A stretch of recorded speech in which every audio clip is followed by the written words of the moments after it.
The moment General Nathan Walker's boot crossed the firing line, he didn't stop. Sergeant Olivia Hayes sat with a Barrett .50 caliber rifle resting across her knees, a weapon most men on that base were afraid to even lift, and the general walked past her like she wasn't there. He didn't ask her name. He didn't ask why a Barrett had been assigned to a soldier half the size of everyone else on that range. Behind him, Master Sergeant Cole Bennett smiled, certain the general had just confirmed what the whole base already believed. Then 4 minutes later, a radio cracked open inside the command center, and a voice nobody was ever supposed to hear again cut through the static. "Command, this is Ghost Raven." The room went dead silent. Before we go any further, hit that subscribe button and stay with me all the way to the end. And drop a comment telling me what city you're watching from tonight. I want to see exactly how far this story has traveled. The eastern range at Fort Blackstone had gone quiet an hour before anyone else showed up. Olivia Hayes liked it that way. She sat cross-legged in the dirt with a cleaning rod in one hand and a rag blackened with carbon in the other, running it down the barrel of a rifle that dwarfed her hands. The Barrett M82 was built for men twice her size, 6'4" gunners with forearms like cable wire, and yet it had been assigned to her, and only her, for 11 months. She never explained why. Nobody ever really asked. Not until Bennett showed up. He came the way he always did. Boots too loud on purpose. Voice pitched to carry across the whole range so that everyone within 50 yards would turn and watch. "Well, well," he said. "Look what they let out of the armory today." Olivia didn't look up. "Morning, Sergeant." "That thing's bigger than you are, Hayes." "It's my assigned weapon." "Assigned." He said the word like it tasted wrong. Or somebody in supply made a hell of a mistake. 2 younger Marines nearby laughed quick, nervous laughs, the kind that came from wanting to be on the winning side of a joke rather than actually finding it funny. Olivia kept wiping down the barrel. "You should ask supply then, not me. Oh, I don't need to ask anybody anything." Bennett crouched down beside her close enough that his shadow fell across the receiver. 18 years in this uniform, Hayes. I've trained shooters who could shoot the wings off a fly at 800 yards, and every single one of them earned that rifle, bled for it, sweated for it. He tapped the stock with 2 fingers. "What did you do to earn this?" "My job." "That's not an answer." "It's the only one you're getting." Something flickered across Bennett's face, not quite anger, more like the particular irritation of a man who wasn't used to being denied. He reached out and gripped the barrel, tilting it half an inch out of her hands, testing whether she'd fight him for it. She didn't. She just watched him. Calm. Still. The kind of stillness that should have told him something if he'd known how to read it. "Careful?" she said quietly. "Not because I'll stop you. Because you should be careful what you assume, Sergeant." Bennett laughed short and sharp. "Is that supposed to scare me?" "No."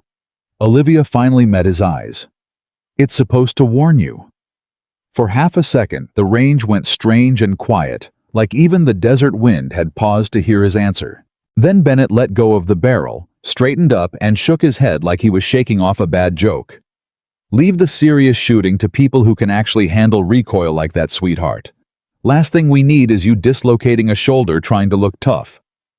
More laughter, louder this time. Olivia went back to cleaning the rifle. She didn't argue. She didn't defend herself.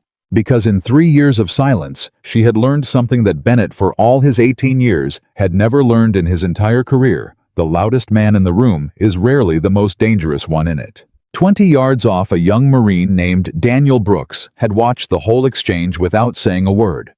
One hand frozen halfway through tightening a scope mount. He was 22, new enough to the base that he still flinched every time Bennett raised his voice at somebody.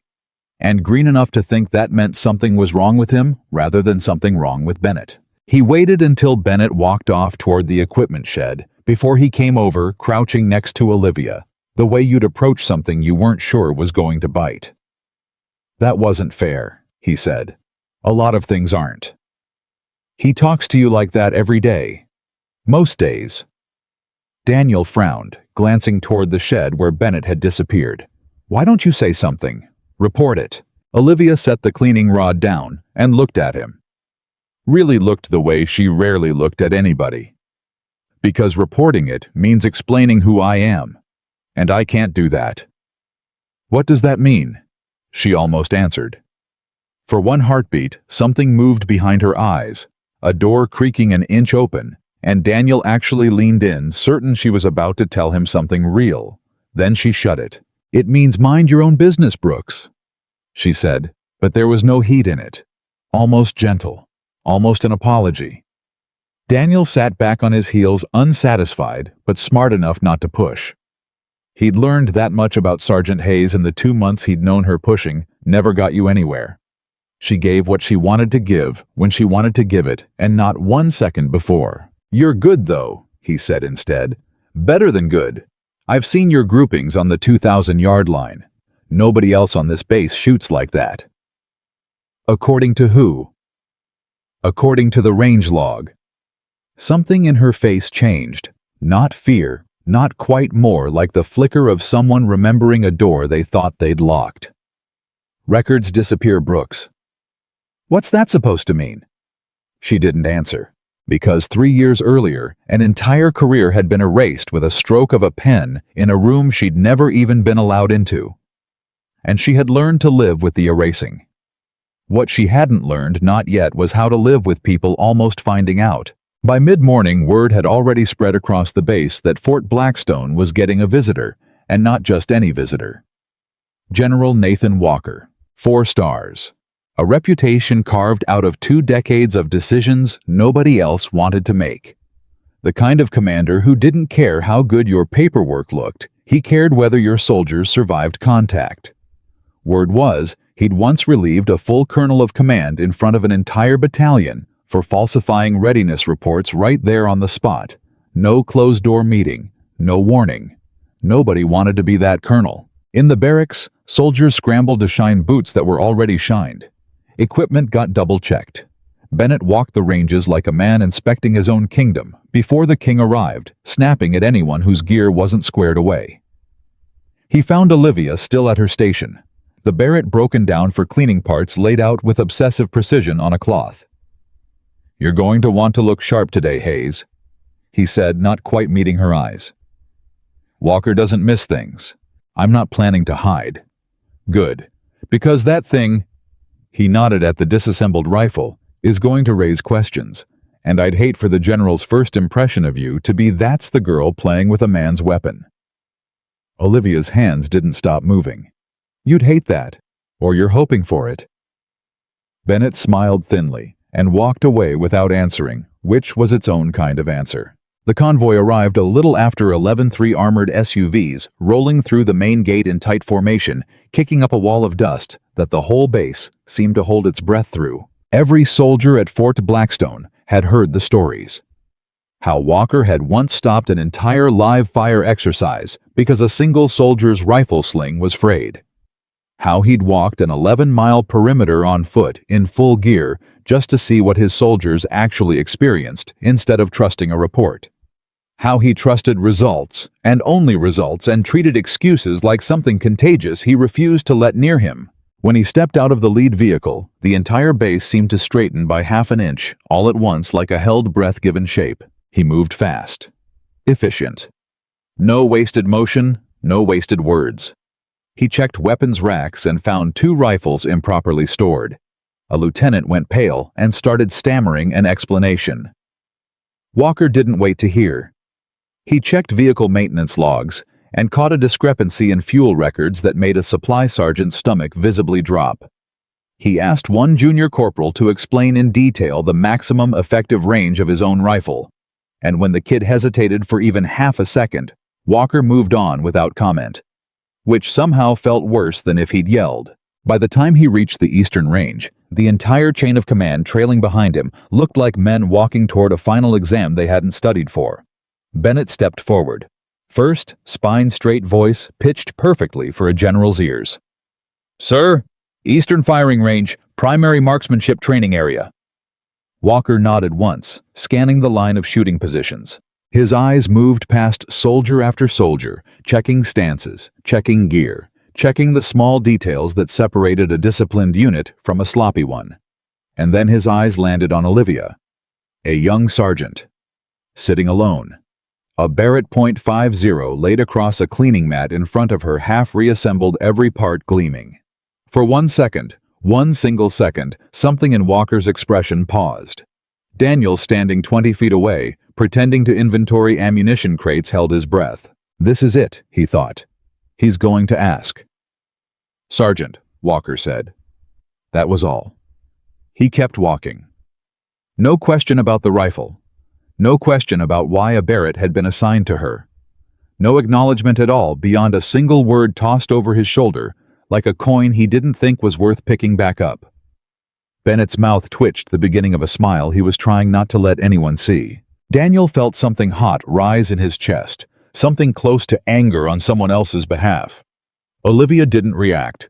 She simply watched Walker's back as he walked away. Expression unreadable, hands still calm as stone. It wasn't surprising to her. It was familiar. For 3 years she had watched people judge exactly what they could see and nothing else. A young face, a small frame, a quiet voice. None of it matched the picture in anyone's head of what dangerous was supposed to look like. Nobody in that inspection line knew that the soldier they'd just walked past had once made calls that changed the outcome of entire operations. Nobody knew what she used to be called. Nobody knew the name that 3 years ago had made enemy commanders reroute convoys rather than risk crossing open ground. Ghost Raven. Daniel found her again, once the inspection party had moved off toward the vehicle depot, practically vibrating with something between fury and disbelief. "That was insane," he said. "He didn't even look at your file, didn't even ask your name past sergeant." "People see what they expect to see, Brooks. But you're one of the best shooters on this base, maybe the best. According to a range log you already told me disappears. I'm serious." "So am I." He crouched down across from her, lowering his voice, even though there was nobody close enough to hear. "Who are you really? Because I've been in this unit 2 months, and I've never once seen your service record. Not a summary, not a photo, nothing. It's like you didn't exist before you got here." For the second time that day, something in Olivia's face shifted. This time it stayed open half a second longer. "Because for a while," she said quietly, "I didn't." Daniel's eyes widened. "What does that—" "Brooks." Bennett's voice cracked across the range like a whip, cutting the conversation dead. "You've got equipment to log. Move." Daniel scrambled up, throwing one last look at Olivia, a look that said this isn't over, before jogging off toward the depot. Olivia sat alone again, the Barrett's parts still spread in front of her, and for just a moment, she let herself remember. Not the whole thing, never the whole thing, just a fragment. A flash of desert at night, radio static, a countdown in someone else's voice. 11 names she still knew by heart, and a single shot that had saved every one of those men and unmade her career in the same breath.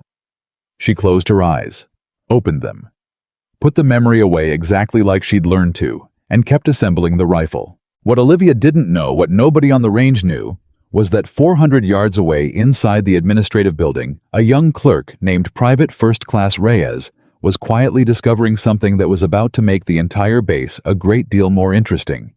General Walker's aide had requested standard personnel files for every senior marksman on base, ahead of a possible commendation review routine paperwork, the kind that happened before every big inspection. 10 files pulled cleanly. The 11th Sergeant, Olivia R. Hayes, returned a single red line across the screen. Access restricted. Level 6. Clearance required. Reyes blinked at it, assuming a glitch, and tried again. Same result. He tried a basic service summary instead. Just years of service, just deployment history, nothing classified.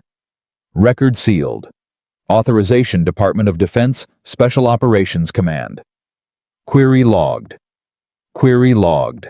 That last part made his stomach turn over. It meant somebody somewhere would know within the hour that Fort Blackstone had just tried to look at Sergeant Hayes's file. He picked up the phone, hands not quite steady, and called the base's administrative officer. "Sir, I think we've got a problem. One of the files for the general's review. It's sealed, like actually sealed. DOD Special Operations level. There was a pause on the other end. Which soldier? Sergeant Olivia Hayes. Eastern Range. Another pause longer this time. The girl with the Barrett. Yes, sir. That doesn't make sense. She's been assigned to conventional marksmanship training for almost a year. Why would her file be sealed at that level? I don't know, sir. But I think somebody needs to tell the colonel before the general asks for her paperwork directly. Neither man knew it yet, but they'd just pulled the first loose thread in a rope that was about to unravel across the entire base, and there was no putting it back. By early afternoon, the base commander, Colonel Marsh, had the sealed file report sitting on his desk, and he did not like the shape of it one bit. He called Bennett into his office, closed the door, and slid the printout across the table. Explain this to me. Bennett scanned it, frowning. Sir, I don't. I've never had access to her full file either. She showed up 11 months ago with orders assigning her to my unit and a Barrett .50 in her gear list. I figured it was some kind of reassignment paperwork error. Figured somebody upstairs would sort it out eventually. You never asked. With respect, sir, when orders come down with that kind of clearance stamp attached, you don't ask. You execute. Marsh rubbed his temples. The general's aide is going to want an explanation for why a sergeant on this base has a Special Operations Command seal on her record. What am I supposed to tell him? Sir, I genuinely don't know. Marsh stared at the paper for a long moment, something uneasy settling behind his eyes. Get her records unsealed, or get me someone who can explain why they can't be. Yes, sir. Bennett left the office already turning over new angles in his head. Not concern for Olivia, not curiosity about what she might have survived, but something smaller and more selfish. A chance maybe to finally prove in front of the general that whatever mystery surrounded Sergeant Hayes, it wasn't skill. It was luck. Or clerical error. Or something that would embarrass her and by extension protect his own pride. He decided right there in the hallway exactly how he was going to force the truth out into the open. He was going to make her shoot in front of General Walker himself. The challenge came an hour later in front of nearly 40 soldiers, gathered for a scheduled marksmanship demonstration that Bennett had quietly rearranged the moment he learned Walker planned to observe range operations before departing. Sergeant Hayes, Bennett called out, voice carrying performative. Since there seems to be some confusion about why you've got a Barrett with your name on it, why don't you show the general what you can actually do with it? Every head on the range turned. General Walker, standing near the observation post with two aides, glanced over with mild interest. Not because he cared about the drama, but because a live demonstration was exactly the kind of concrete result he trusted more than paperwork. 1,200 yards. Bennett announced, gesturing toward a steel silhouette target barely visible in the shimmering heat. Standard qualification distance. Should be easy enough for someone who earned that rifle. Daniel, standing near the ammo table, felt his jaw tighten. He wanted to shout that this wasn't fair, that Bennett had rigged the wind flags on purpose, that everyone knew. Afternoon heat distorted the mirage at that range. But Olivia was already walking forward before he could say a word. She didn't argue. She didn't hesitate. She simply knelt, settled the Barrett into position, and looked through the scope like the 40 pairs of eyes watching her didn't exist at all. Take your time, Sergeant, Bennett said, smirking. No pressure. There was plenty of pressure, and everyone there knew it. Olivia adjusted her breathing. Read the mirage rippling off the desert floor. Calculated a crosswind that most shooters wouldn't have even registered as a factor at that range. Then she fired. The crack of the Barrett rolled across the base like thunder. A half-second of silence. Then the spotter downrange keyed his radio. Target down, dead center. A ripple went through the crowd, murmurs, a few low whistles. One soldier near the back muttering, "Holy hell." Daniel grinned so wide it hurt. But General Walker, watching from the observation post, simply crossed his arms. One shot, he said, loud enough for those nearby to hear. At 1,200 yards in daylight on a still enough afternoon. That's a solid shot, Sergeant. but one shot doesn't tell me anything about combat performance under real pressure. Beginner's luck happens to good shooters too. The words landed like a slap. Daniel's smile vanished. Sir, that's not luck. That shot accounted for wind drift. Most trained snipers wouldn't even... Brooks! Bennett's voice cut across sharply. That's enough. Olivia said nothing. She simply lowered the rifle, expression unreadable, and walked back to her position without a single word of protest. But something in Walker's dismissal had landed differently than Bennett's insults ever had. Quieter, colder, and it settled into her chest like a stone she'd carried once before 3 years ago from men who'd looked at proof laid out in front of them and still chosen not to believe it. She had learned back then that some doubts weren't cured by evidence. They were only cured by the moment doubt became impossible to survive. She had no idea that moment was less than 3 hours away. The base alarm didn't sound like the training drills everyone had grown used to ignoring. It hit differently, a deeper, harsher tone that every soldier on Fort Blackstone had been trained to recognize instantly, the kind that made even veteran NCOs drop what they were doing and move. Real-world emergency, not an exercise. Within 90 seconds, the command center was flooding with personnel officers shouting coordinates, screens flickering to life with satellite feeds and intercepted communications. General Walker was there before most of them, standing at the center console, voice sharp and controlled, despite the chaos swirling around him. Talk to me. What do we have? An intelligence officer, sweat already beading at his hairline, pulled up a live feed. Sir, we've confirmed visual on a high-value target, Aziz Qasim, connected to at least 3 attacks on coalition supply lines in the past 6 months, and believed to be brokering a new weapons shipment through the region. He's moving in a 2-vehicle convoy through open desert, currently 4,200 meters from our forward observation post. 4,200. Walker repeated, jaw tightening. That's beyond any standard engagement range we have on this base. Yes, sir. And he's not stationary. Convoy's moving at speed toward a border crossing. Once he's across, we lose him. Permanently. Time window. The officer checked a secondary screen. 8 minutes, sir. Maybe less. Walker's eyes swept the room.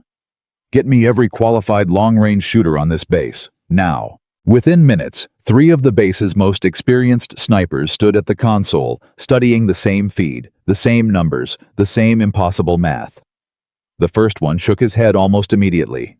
Sir, at that distance, with the current crosswind reading first-round hit probability is under 15%. That's not a shot. That's a guess. We don't have time for a second shot, Walker said. We don't have time for anything but the first one. The second sniper studied the wind data scrolling across the screen, gusting, inconsistent, shifting almost every 90 seconds. Sir, I wouldn't take this shot in a controlled range environment, let alone live. I could hit the vehicle. I can't guarantee I hit the target inside it. That's not good enough. I know, sir. I'm telling you the truth instead of telling you what you want to hear. Walker turned to the third, the base's most senior marksman, a grizzled staff sergeant with 2 decades of combat deployments behind him. The man was already shaking his head before Walker finished turning. Sir, I respect the mission. I'd take this shot if I thought I had better than a coin flip chance. I don't. Recommend we scramble air support instead. Air support's 14 minutes out. We have 8. Nobody answered. The room went quiet, except for the rhythmic beep of the countdown clock ticking down in the corner of the main screen, each second landing like a small hammer blow. 7:41, 7:40, 7:39. Walker pressed both hands flat against the console, staring at the feed of a convoy that was about to disappear across a border and take an entire trail of coalition casualties with it into the wind. There has to be someone, he said more to himself than anyone else. Somebody on this base who can make this shot. Nobody spoke. And then, from a radio unit sitting untouched on a side table, an old auxiliary set nobody had used in months, tuned to a frequency that wasn't on any current base roster, something crackled to life. Every head in the room turned toward it. A voice came through, calm, level, utterly unshaken by the chaos surrounding it. "Command, this is Ghost Raven. I have eyes on your target." The room went dead silent. A young communications specialist near the back, barely 23 years old, stared at the readout on his console like it had physically betrayed him. "Sir," he said, voice cracking, "that frequency, that call sign, it's not possible. Ghost Raven was decommissioned. The designation was pulled from every active roster on this base 3 years ago." Walker's head snapped toward him. "What did you say?" "Ghost Raven, sir. It's a legend around here. Some of the older NCOs still talk about it. A shooter who took an impossible shot years back saved an entire team pinned down with no extraction, and then just disappeared. Record sealed. Name erased. Nobody's supposed to even know the call sign exists anymore." Walker's stomach turned cold. He reached for the radio himself, hand hovering over it for one long second before he keyed the transmission. "Ghost Raven, this is General Nathan Walker. Identify yourself." Static. Then finally, "Authorization requested, sir." Around the room, veteran NCOs who had served 15-20 years exchanged looks that bordered on disbelief. Every long-serving soldier in that command center had heard whispers of the name at some point in their career in mess halls, in late-night barracks conversations, in the kind of hushed, half-doubted stories that got passed between deployments like folklore. Nobody had ever expected to hear it answer a live radio call. "Why?" Walker said slowly. "Was I never told this designation existed on my base?" No answer came. Only, "Time remaining 6 minutes, sir." Walker's jaw worked once, the calculation happening visibly behind his eyes, protocol against instinct, caution against the 8-minute clock burning down in the corner of his screen. 3 career snipers, who had all just told him the truth he didn't want to hear. He looked at the countdown. 5:58. He made his decision. Ghost Raven authorization granted. Command wants confirmation of position and status immediately. For 3 full seconds, nothing happened. Then from the doorway of the command center, a figure stepped inside that made every single officer in that room turn and stare. Sergeant Olivia Hayes. Barrett .50 slung across her back. Expression calm, focused, utterly transformed from the quiet soldier who'd absorbed Bennett's insults all morning without a flicker of reaction. Daniel, who had followed her in without even realizing his legs were moving, froze in the doorway behind her, mouth open, unable to process what he was watching. General Walker stared at her. The same soldier he had walked past that morning without a second glance. The same soldier he'd dismissed on the range less than 3 hours ago as beginner's luck. And for the first time all day, something in his expression cracked wide open. "Sergeant Hayes," he said slowly, "is that you?" Olivia met his eyes without flinching, without apology, without a single trace of the deference the moment probably called for. "Ghost Raven is ready to move, sir," she said. "You need to decide right now whether you still doubt what I can do with this rifle, because in 5 minutes and 40 seconds that decision is either going to save every soldier depending on this shot or cost you the only person on this base who can actually take it." The clock kept ticking. 5:41. 5:40. Nobody in that room moved. Nobody breathed. And somewhere out in the open desert, a convoy carrying a man responsible for the deaths of dozens of coalition soldiers kept driving straight toward a border it would never reach if the woman General Walker had dismissed twice in a single day turned out to be exactly who the static on that radio said she was. The countdown clock burned at 5:41, and nobody in that command center moved because the woman standing in the doorway with a Barrett slung across her back had just turned 3 hours of humiliation into something none of them knew how to process. Walker broke the silence first. "Move," he said. "Now. Hayes, you've got a spotter and an observation post ready in 90 seconds, or this shot doesn't happen." "I need Brooks," Olivia said. Walker frowned. "Corporal Brooks has never spotted for a shot past 800 yards. I don't need someone with experience. I need someone I trust not to freeze." Daniel, still standing frozen in the doorway himself, blinked like he'd been slapped awake. Yes, yes, sir. I'm ready. You sure about this? Walker asked Olivia, and there was something almost pleading buried under the command in his voice, like a man asking a question he already knew he had no right to ask twice. I was sure 4 minutes ago, Olivia said, already moving past him toward the door. You're the one who wasn't. The words landed harder than a slap would have. Walker's jaw tightened, but he didn't argue because there wasn't time to argue, and because some small, honest part of him knew she was right. The observation post sat on a raised platform at the edge of the base perimeter, exposed to open desert on 3 sides. The kind of position built for exactly this long sightlines. Unobstructed wind readings, a clear shot at anything moving across the flat, merciless ground beyond the wire. Olivia hit the platform at a dead run. Daniel 2 steps behind her, breathing hard, a spotting scope banging against his hip. Talk to me, Walker said through the radio, patched into every headset in the command chain now. What do you need? To quiet, Olivia said. And time. You have 4 minutes and 50 seconds. Then stop talking. Nobody argued with her. Not even a 4-star general. She dropped into position behind the Barrett elbows, planted cheek finding the stock like it belonged there, like her whole body remembered a version of this moment from somewhere far older than 11 months on an Arizona firing range. Daniel fumbled the spotting scope into place beside her hands, shaking so badly the image blurred twice before he steadied it. Sorry, he muttered. Sorry, I've never... Breathe, Olivia said, not looking at him. In through your nose. Slow. How are you not? He stopped himself. How are you this calm right now? Because panicking doesn't move the bullet, Brooks. Calculation does. Behind them, at the base of the platform, a small crowd had already begun to gather Colonel Marsh, 2 of the senior snipers who'd turned the shot down a cluster of junior enlisted who'd heard the alarm and abandoned whatever they'd been doing to watch. And near the back of that crowd, arms crossed jaw tight, stood Master Sergeant Cole Bennett. He hadn't said a word since Olivia walked past him into the command center. He wasn't about to start now. Hi. Target range 4,190 meters and closing.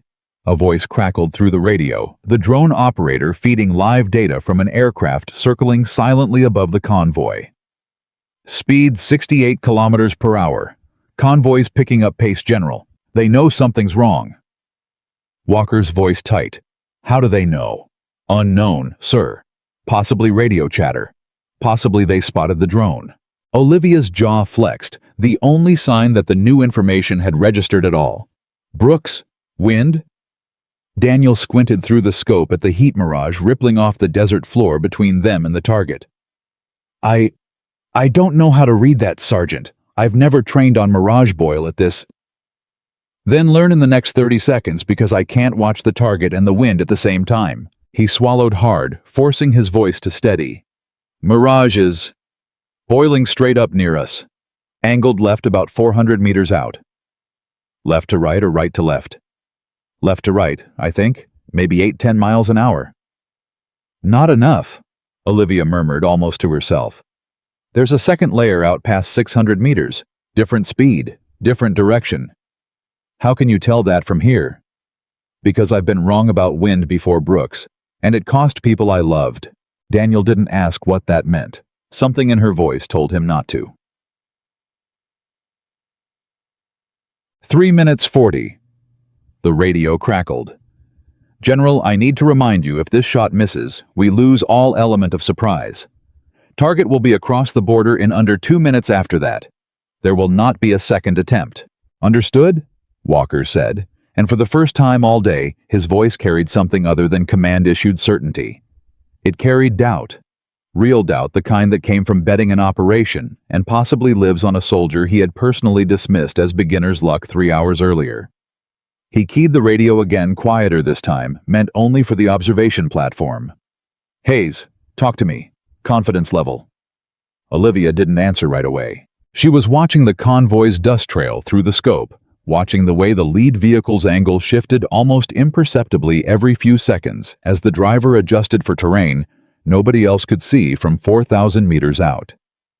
"Confidence isn't the question, sir," she finally said.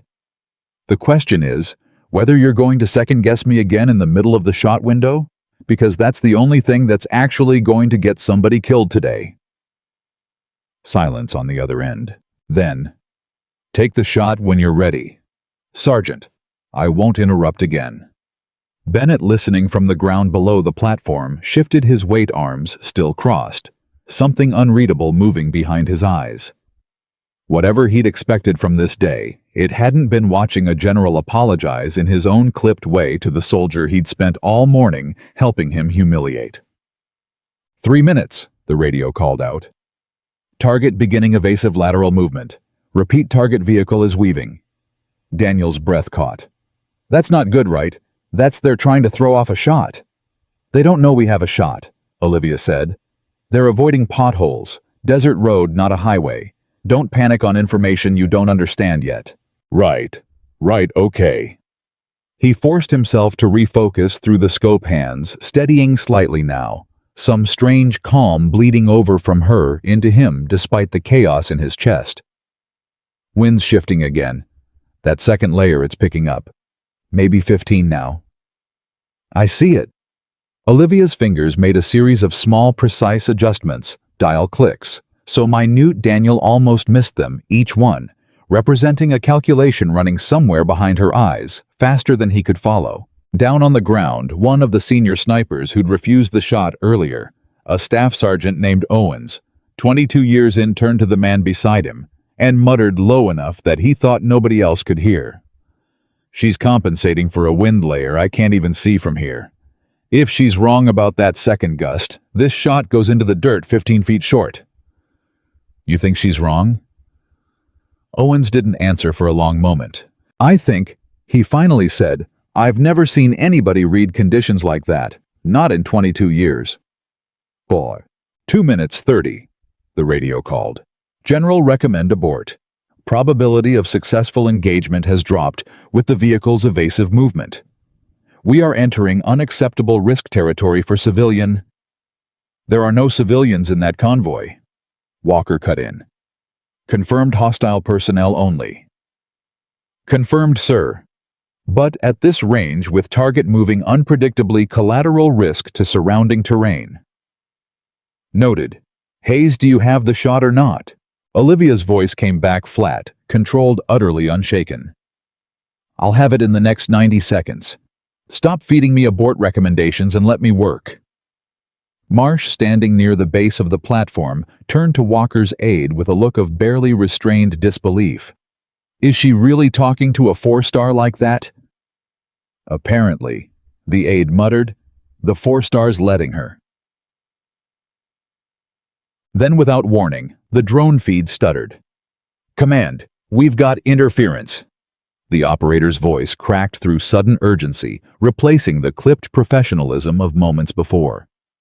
"Losing visual, repeat. Losing visual on target." The screen in the command center flickered to static for 2 agonizing seconds. Up on the platform, Daniel's whole body went rigid. "Sergeant, if we lose the feed, we lose the—" "I don't need the feed," Olivia said, eye never leaving the scope. "I have eyes on target. Direct visual. Stay with me." "But the range data, the poo. Brooks, breathe." The drone feed snapped back to life, a half-second later, the operator's voice flooding with relief. "Visual restored. Apologies, General, some kind of signal bounce off the terrain. Target still on approach 1 minute 50 seconds to border crossing." Walker exhaled hard enough that the sound carried over the radio. Bennett, down below, felt something twist uncomfortably in his chest. Not concern for the mission exactly, but something closer to the sick, sinking realization that he might have spent 11 months mocking the only person on this entire base capable of making this shot. 1 minute 30, the radio called. "Convoy approaching the final open stretch before terrain cover. This is your window, Sergeant. After this, we lose line of sight permanently." Olivia's breathing slowed. Daniel watched her go somewhere he couldn't follow. Not gone exactly, not distant, but focused in a way that felt almost frightening, like watching someone step fully into a version of themselves that had been folded away and hidden for 3 long years. "Wind," she said quietly. 15, maybe 16, still angled left to right, second layers steady now. Confirm target speed. 65 kilometers holding. Confirm elevation change across the flight path. Daniel hesitated. I don't know how to calculate that from here. Sergeant, I'm sorry I don't have the training for... It's fine, Olivia said, and something in her voice actually softened just slightly, just enough for him to feel it. I've already got it. You did good, Brooks. Better than good. His chest tightened with something that wasn't fear anymore. 1 minute, the radio called.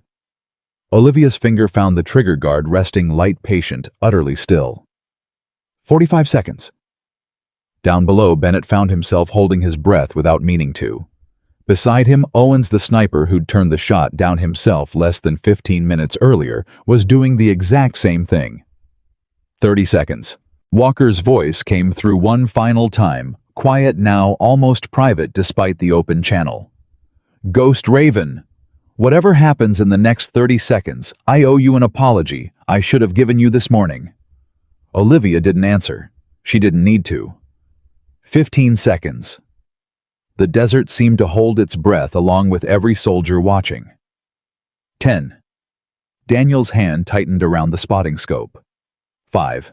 Olivia exhaled, slow, controlled the way she'd done it 1,000 times before, in places nobody on this base would ever know about. 4. 3. And in the stillness of that final second before the countdown even finished, she whispered the only thing that mattered. Ghost Raven is ready. The Barrett fired.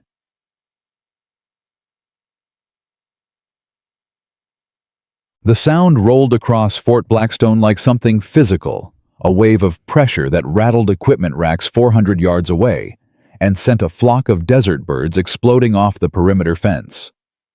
For 3 full seconds, absolute silence swallowed the command center. Then the drone operator's voice cracked through, tight with disbelief. Stand by! Stand by! Nobody breathed. Daniel still pressed against the spotting scope, watched the round travel a distance so far that even the sound of impact would arrive on a delay measured in whole seconds. An eternity stretched thin across silence. I've got impact, the operator finally said. Confirmed impact on lead vehicle. A ripple of movement went through the command center. Someone gasped. Someone else grabbed the console for balance, but Walker's voice cut through all of it, sharp and demanding. Confirm target status. Now. 3 more seconds passed. 3 seconds that felt to every single person listening like the longest of their lives. Command, this is drone control. The operator's voice had gone strange, almost reverent. Target neutralized. Repeat, target neutralized. Convoy has stopped. Secondary personnel exiting vehicle in disarray. Recommend immediate follow-up team dispatch to secure the site. The command center exploded. Not with celebration exactly, with something closer to disbelief, given permission to finally release itself. Officers who'd been holding rigid poses for 6 straight minutes suddenly sagged against consoles. Someone let out a short, stunned laugh. Colonel Marsh actually sat down hard in the nearest chair, like his legs had simply stopped agreeing to hold him up. Up on the platform, Daniel turned to Olivia, mouth hanging open, eyes wide with something between awe and disbelief. You. That was 4,200 meters, moving target, shifting wind. You just... Olivia lowered the rifle slowly. Expression calm, almost unreadable, though something in her shoulders had loosened just slightly, the way a held breath finally lets go. That's the job, Brooks. That's not a job. That's not, nobody does that. Nobody's supposed to be able to do that. She looked at him, then something tired and old moving behind her eyes. I used to think that too. Down on the ground, General Walker stood absolutely still, staring up at the platform where the soldier he had twice dismissed that day had just made a shot. Most professional snipers would have called impossible and quietly without fanfare, saved an operation that could have cost dozens of lives if that convoy had crossed the border intact. Bennett stood a few feet away, arms no longer crossed, hanging loose at his sides. An expression on his face that looked almost like a man watching his entire understanding of the world quietly rearrange itself in real time. "Sergeant Owens," Walker said, not taking his eyes off the platform. "Sir, you told me 15 minutes ago that shot had under a 15% chance of success." Owens swallowed. "Yes, sir. Based on the conditions I was reading." "Was your math wrong?" "No, sir. My math was right." A pause. "Hers was better." Walker nodded slowly, something settling in his expression that looked less like satisfaction and more like a debt he suddenly understood he owed. He climbed the steps to the observation platform himself, slow and deliberate, and stopped a few feet from where Olivia was breaking the Barrett down for transport. Hands, steady movements, economical, like nothing extraordinary had just happened at all. "Sergeant Hayes," he said. She looked up. "That was the finest shot I have witnessed in over 20 years of service." He hesitated, and for a man used to issuing commands rather than searching for words, the hesitation looked almost foreign on him. "I owe you an apology. This morning and again on that range. I looked at you and I saw exactly what everyone else on this base has apparently been trained to see. I was wrong." Olivia set the rifle case down carefully before answering. Most people apologize after they've already gotten what they needed from someone general. The words landed harder than she probably meant them to, or maybe exactly as hard as she meant them to. Walker didn't flinch from it. "That's fair. I'm not looking for an apology, sir." "Then what are you looking for?" Olivia met his eyes, and for the first time all day, something raw slipped through the calm control she'd been holding since sunrise. "An explanation," she said quietly. "For why a call sign that's supposed to be erased still exists on an emergency frequency. For why my own commanding officer had no idea what I actually am. For why I've spent 3 years being nobody when I used to be somebody who mattered." Walker's jaw tightened. "Who authorized the sealing of your record, Sergeant?" "I don't know. That's not an answer I can accept. It's the only one I have, sir, because whoever sealed it made sure I'd never be able to give you a better one." The truth started coming apart less than an hour later in a private debrief room that Walker cleared of everyone except Colonel Marsh Olivia, and after Olivia specifically requested it, Daniel Brooks, whose hands still hadn't fully stopped shaking from adrenaline. Bennett wasn't invited. He stood outside the door anyway, close enough to hear muffled voices through the wall, unable to make himself walk away. Inside, Walker sat across from Olivia, a secure laptop open in front of him. The DoD Special Operations seal still blinking uselessly on the screen where her file should have been. "I need you to tell me what happened," Walker said. "All of it. Whatever's sealed in that record, I need to hear it from you directly, because right now I have a soldier on my base whose entire past is a black hole, and I nearly sent that soldier away twice today because I judged a book by a cover I decided not to open." Olivia was quiet for a long moment. Then she began. 3 years ago, I was attached to a Joint Special Operations Task Force, 11-man team deep insertion gathering intelligence on a weapons network operating out of a region I'm not cleared to name to you without authorization even now. We were told the extraction corridor was clean, told the terrain between our position and the pickup zone was unoccupied. "It wasn't clean," Walker said. "It wasn't a question. No. Command had bad intel, outdated satellite imagery, at least 6 hours stale. An enemy patrol had moved into the corridor overnight. We didn't know until we were already committed to the extraction route, and by then we were pinned down in open terrain with no cover, 11 men, and a patrol that outnumbered us almost 3-to-1. Daniel, sitting quietly in the corner, felt his stomach drop just listening. "Command's response?" Walker asked. "Wait for reinforcements. Hold position." Except holding position meant staying exposed in open ground for another 40 minutes, and the patrol was already maneuvering to flank us. We would have lost people. Possibly all of us. "So what did you do?" Olivia's hands resting on the table went very still. I saw an angle command, didn't have visibility on. A ridgeline 1,100 meters out where the patrol's command element was regrouping. I requested authorization to engage. And denied, twice. Told to hold position and wait for the reinforcements that were still 35 minutes out. But you took the shot anyway. It wasn't an accusation. It was recognition, the sound of a man who understood exactly what kind of decision that had been and exactly what it had cost to make it. I took the shot, Olivia said. 1 round 1,100 meters moving light, no clean line for a second attempt if I missed. I eliminated their command element. The patrol fractured without leadership. My team made it to extraction 11 minutes later. 0 casualties. Silence filled the room. That sounds, Walker said slowly, like a decision that should have earned you a commendation, not a sealed file. Olivia's jaw tightened. It would have. Except the reason command's intelligence was 6 hours stale wasn't an accident, General. It was negligence. A mid-level intelligence officer who'd falsified an update log to cover a missed satellite pass because he didn't want to admit he'd been late filing it. 11 men almost died because somebody didn't want to own a paperwork mistake.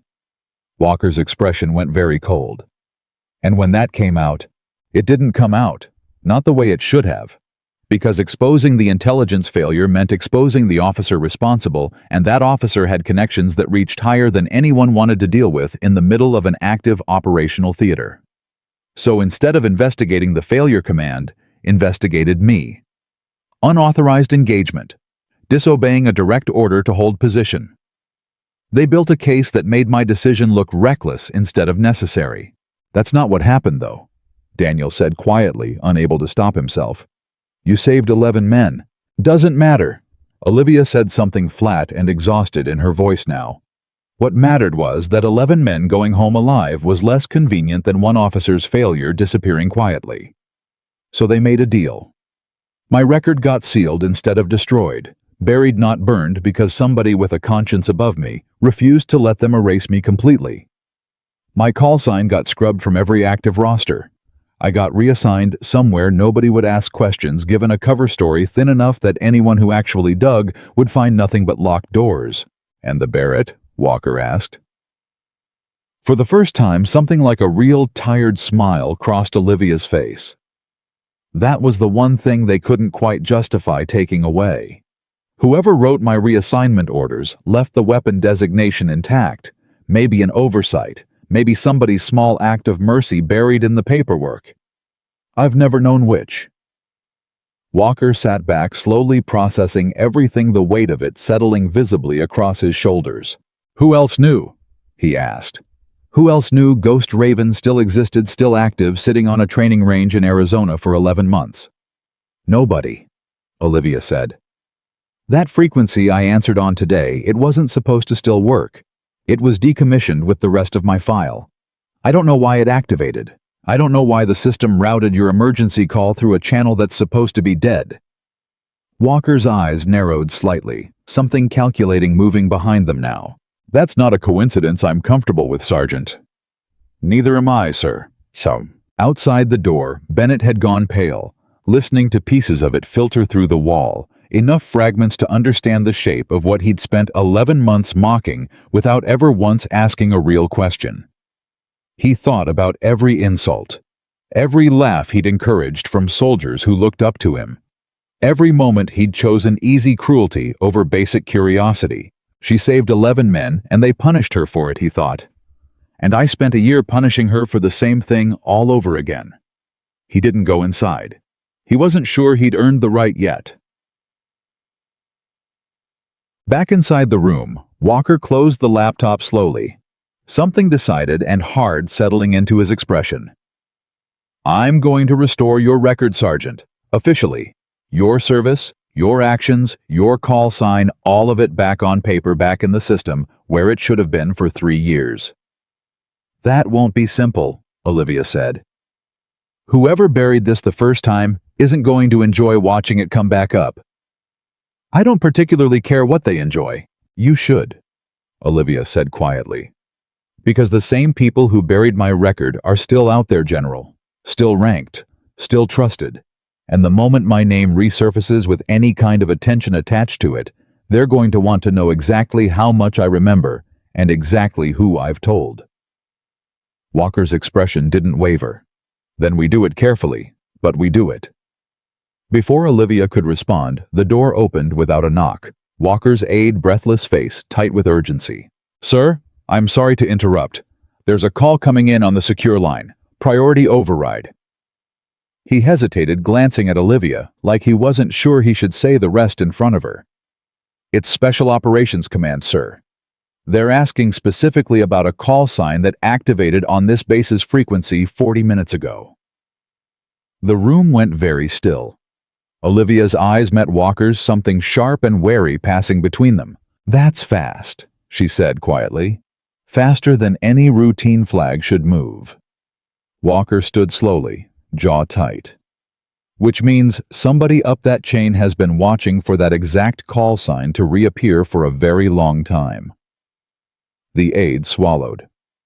"Sir, they're requesting Sergeant Hayes' report for a secure debrief. Immediately. Off base." Olivia's hands, resting flat on the table, curled slowly into fists. "That's not a debrief," she said. "That's a retrieval." Nobody in the room argued with her because nobody could think of a single reason why it wasn't. Walker didn't move for a full 3 seconds after his aide said the word retrieval, not because he didn't understand it, but because he understood it perfectly, and understanding it made his stomach turn. "Patch it through here," he said finally. "I'll take it myself." "Sir, they specifically requested Sergeant Hayes report in person off base within the hour." "I heard you the first time, Lieutenant. Patch it through here." The aide hesitated only a second longer before disappearing to comply. Olivia hadn't moved from her chair, but something in her posture had changed the calm control from the platform, replaced by something tighter, more coiled. The look of someone who had lived through exactly this kind of phone call before and knew precisely how it ended. "You shouldn't take this call in front of me," she said quietly. "Why not? Because whoever's on the other end is going to say things designed for your ears only. Things meant to make you doubt me the second I'm not in the room to defend myself." Walker looked at her for a long moment. "Then you're staying in the room." "Sir, that's not—" "I said you're staying, Sergeant. That wasn't a request I'm interested in negotiating." Daniel, still sitting in the corner, watched the exchange with his heart hammering against his ribs, feeling like he'd wandered into something far bigger than a training base, far bigger than anything he'd signed up for 2 months ago. The laptop screen flickered, and a secure video window opened. A man appeared, silver-haired, mid-50s. 3 stars on a uniform that looked pressed within an inch of its life, sitting behind a desk in an office that gave away nothing about its location. His face was calm, in the particular way of men who had spent decades learning that calm was more useful than honesty. "General Walker," the man said. "Lieutenant General Marcus Voss, Special Operations Command. I appreciate you making yourself available." "Wasn't given much choice," Walker said flatly. "Your office flagged an emergency frequency response within 40 minutes of it happening. That's a faster reaction than I'd expect from routine record flagging protocols." Something flickered across Voss's face, brief, controlled, gone almost before it registered. "We monitor certain sensitive designations closely, General, as I'm sure you understand." "I don't actually. Enlighten me." Voss's eyes shifted, landing on Olivia for the first time. "Sergeant Hayes," he said. "It's been a long time."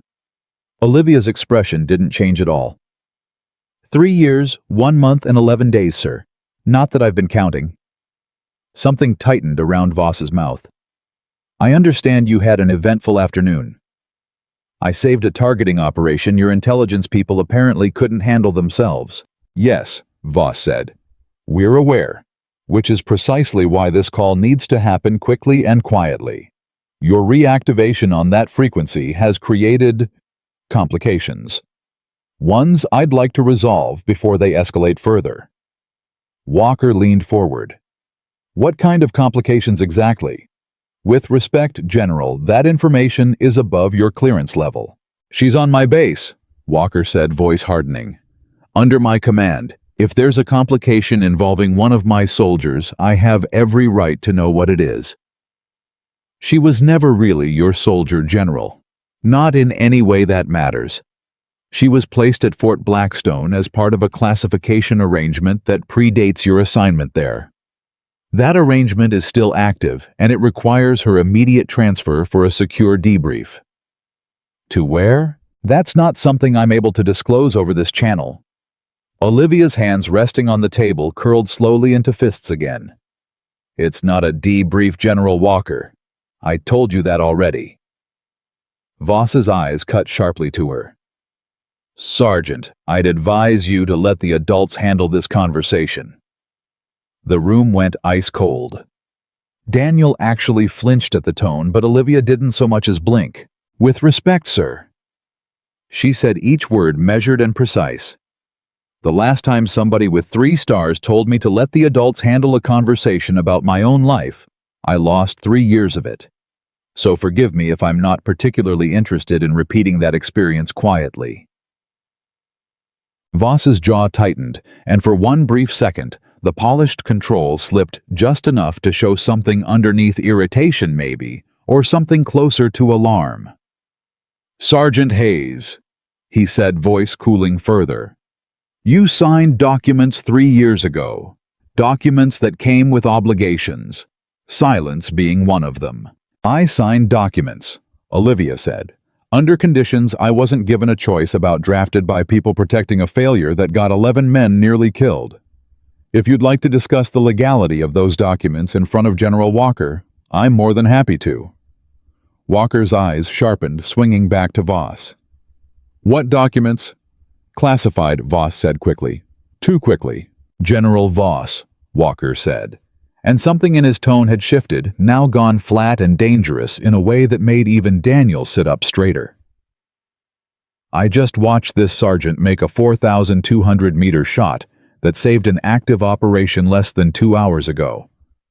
I have watched 3 of my senior marksmen tell me on record that shot shouldn't have been possible.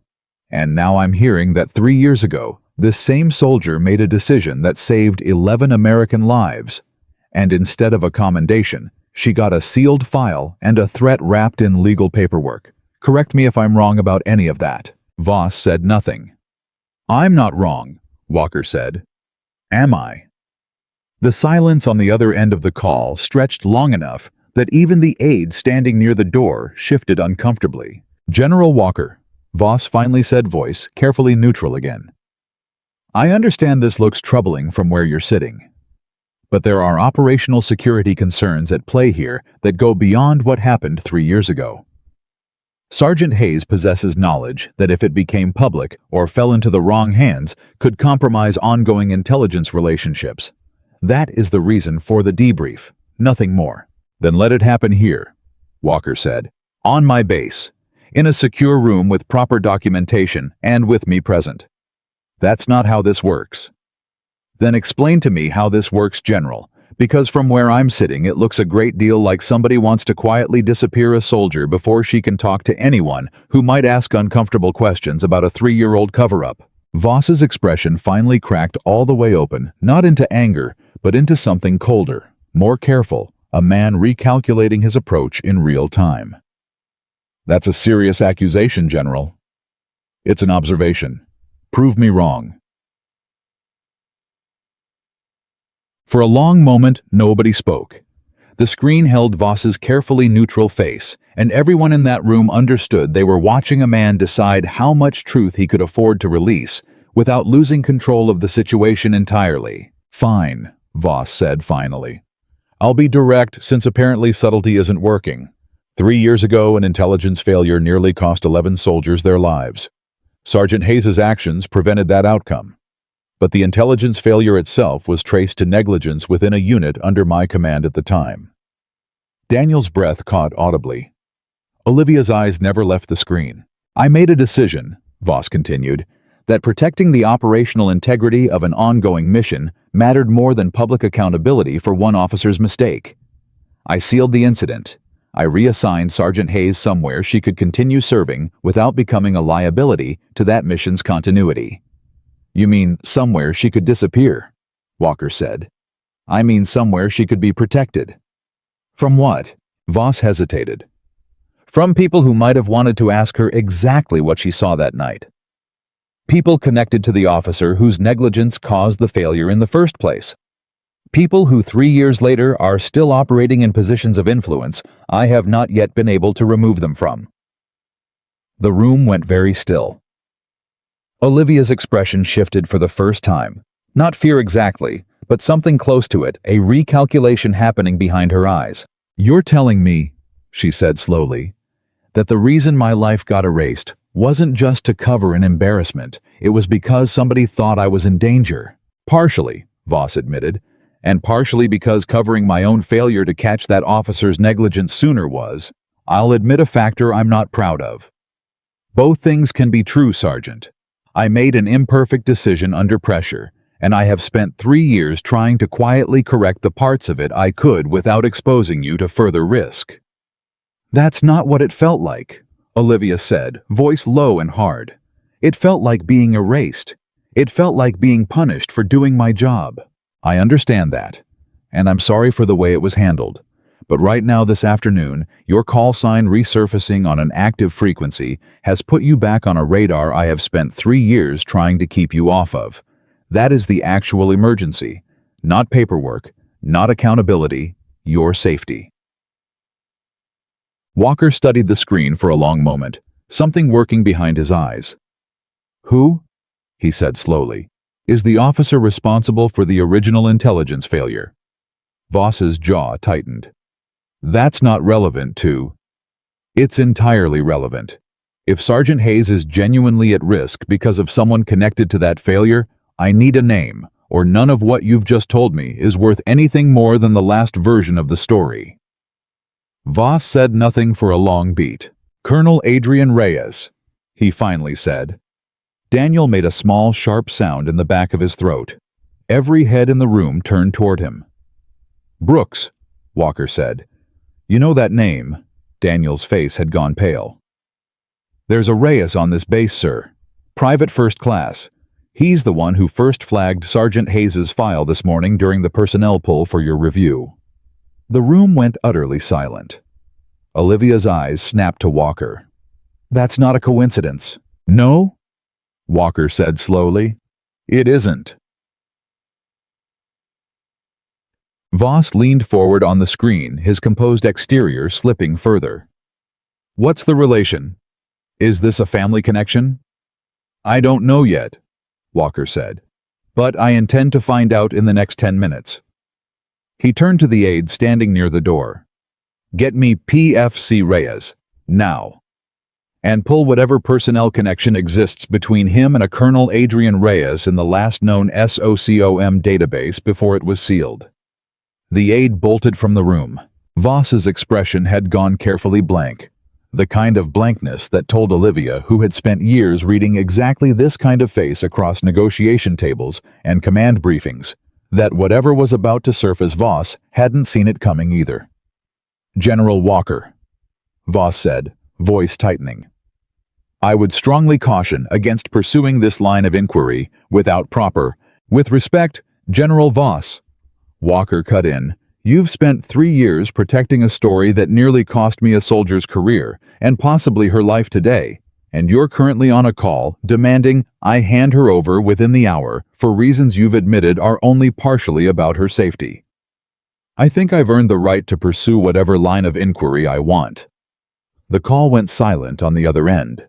I'll expect an update within the hour, Voss finally said, tight and clipped.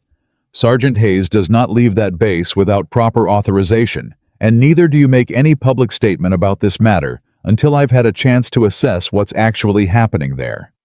Understood, Walker said, though the way he said it made it clear he'd agreed to nothing at all. The screen went dark. For a moment, nobody in the room spoke. Daniel looked like he might be sick. Olivia sat very still, hands flat on the table, jaw locked tight. You okay? Walker asked her quieter. Now the general's edge softened into something almost gentle. I don't know what I am right now, Olivia admitted. 3 hours ago, I was cleaning a rifle nobody thought I deserved to carry. Now I'm being told the man who erased my life did it partly to protect me from someone who might still be a threat, and that someone might share a last name with a private on this exact base. It could be nothing, Daniel offered. Reyes isn't exactly a rare name. It's not nothing, Olivia said. Nothing doesn't happen this fast. The door opened before anyone could respond further, the aide returning at a near jog tablet in hand, face pale. Sir, I have the connection. Go. Private First Class Manuel Reyes, age 24, enlisted 18 months ago. The aide's voice wavered slightly. His father is retired Colonel Adrian Reyes, 26 years of service, retired with full honors 14 months ago. The room went dead silent. Retired, Walker repeated slowly. 14 months ago. Yes, sir. And his son enlisted 18 months ago before the retirement. Yes, sir. Walker's eyes moved slowly to Olivia. How long has PFC Reyes been stationed at Fort Blackstone? The aide checked the tablet again, and something in his expression made the whole room brace before he even spoke. 11 months, sir. The exact same length of time Olivia Hayes had been assigned to that base. Olivia stood up so fast her chair scraped hard against the floor.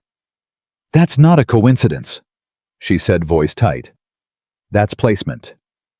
You think he was sent here, Walker said slowly, to watch you?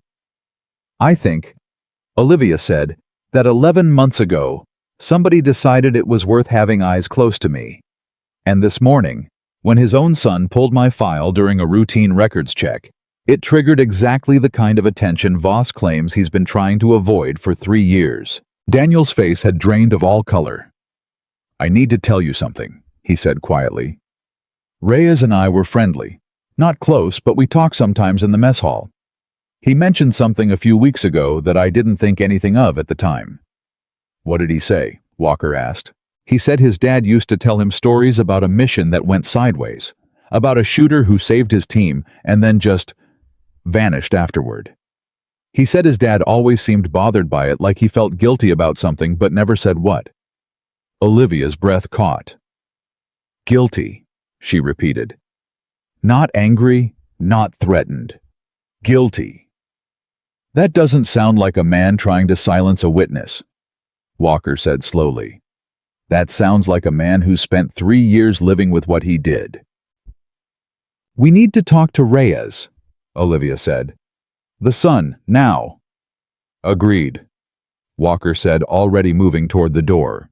They found PFC Reyes in the administrative building exactly where he'd been that morning, still pale from the earlier discovery of the sealed file, now visibly terrified by the sudden appearance of a 4-star general, a legendary sniper, and a colonel all converging on his desk at once. Sir, I didn't do anything wrong.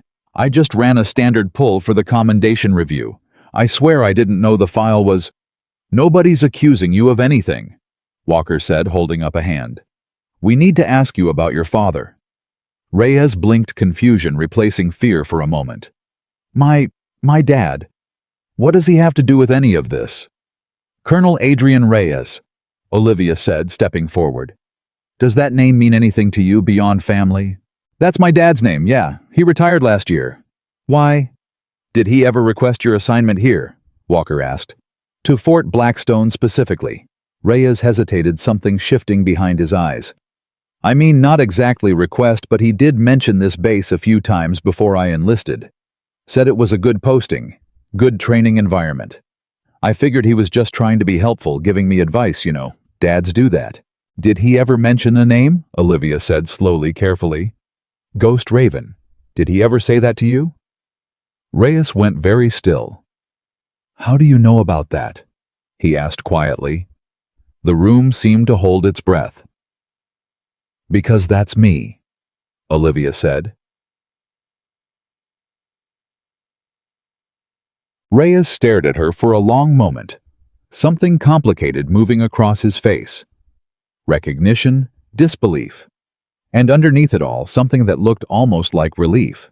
He talks about you, Reyes said quietly. Not by name. He's never said your name, not once.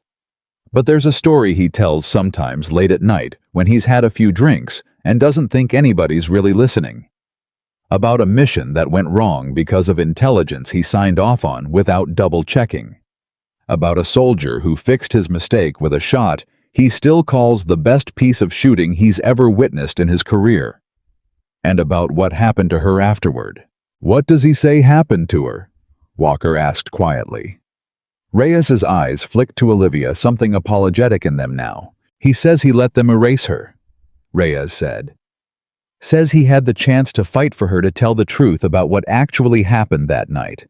And instead he let his commanding officers write a story that protected everyone except her. He says it's the thing he regrets most in 26 years of service." He swallowed hard. He said if he ever got the chance to make it right, he would. But he didn't know how to find her, didn't even know her real name. Olivia's hands had gone very still at her sides. "He mentioned this base," Reyes continued, "because he heard through some old contacts that a classified reassignment had placed someone here. He never confirmed it was you. I don't think he even let himself hope it was. But he told me before I shipped out that if I ever crossed paths with a female marksman here, who seemed like she was carrying something heavier than her file explained." His voice cracked slightly. "He told me to be kind to her. That's it. That's the whole instruction. Just be kind." The room had gone completely silent. Olivia felt something crack open in her chest that she hadn't let herself feel in 3 years. Not anger, not vindication, but something rawer and more complicated than either. "He sent you here to watch over me," she said quietly. "Not to silence me, to protect me." "I think so," Reyes said. "I don't think he even knew for sure it was you until this morning when I flagged that sealed file during the pull. I called him right after, actually off the record, just as his son not through any channel. Told him about the restriction level. He went quiet on the phone for a long time. Then he said, 'I think I finally found her.'"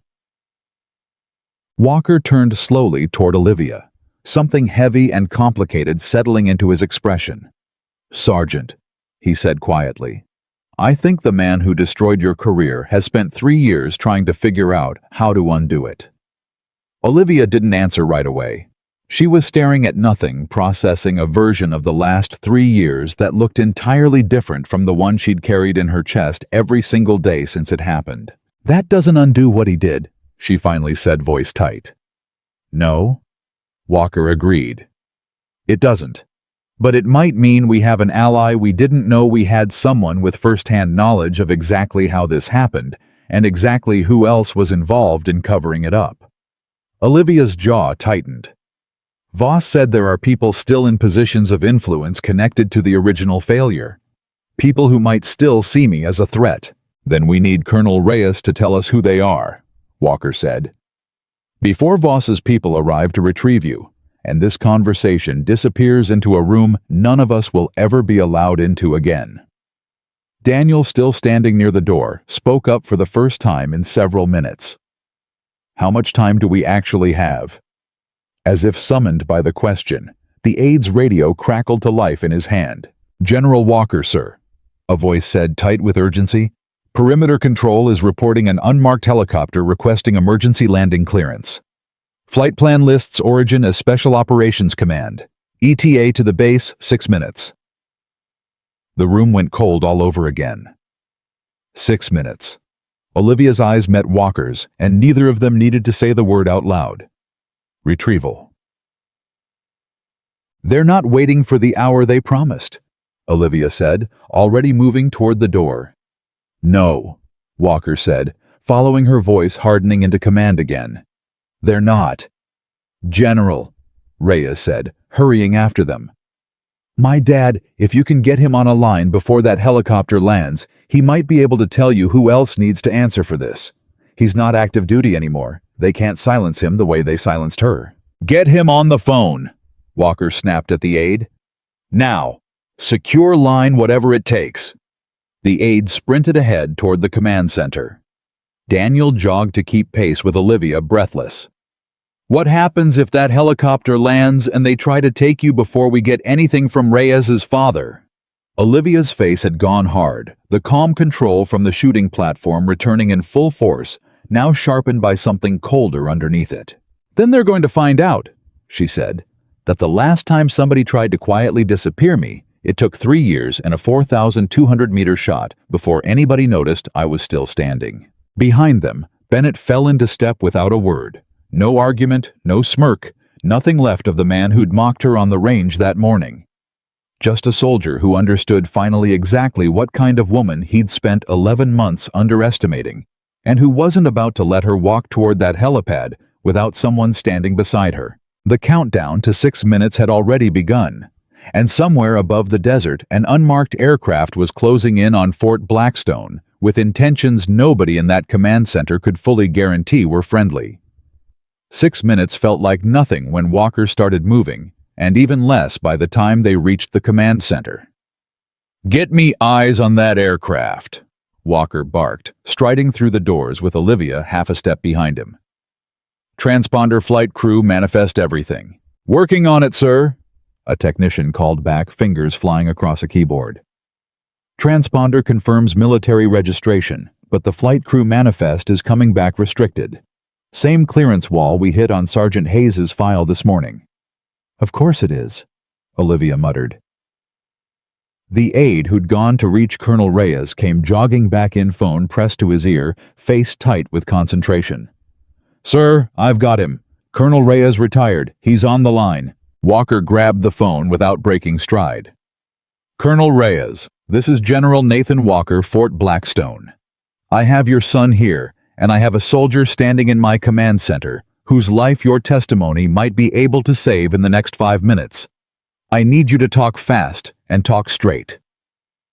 There was a pause on the other end, a breath maybe, or a man steadying himself for something he'd clearly waited 3 years to say, and never thought he'd get the chance to. "Is it her?"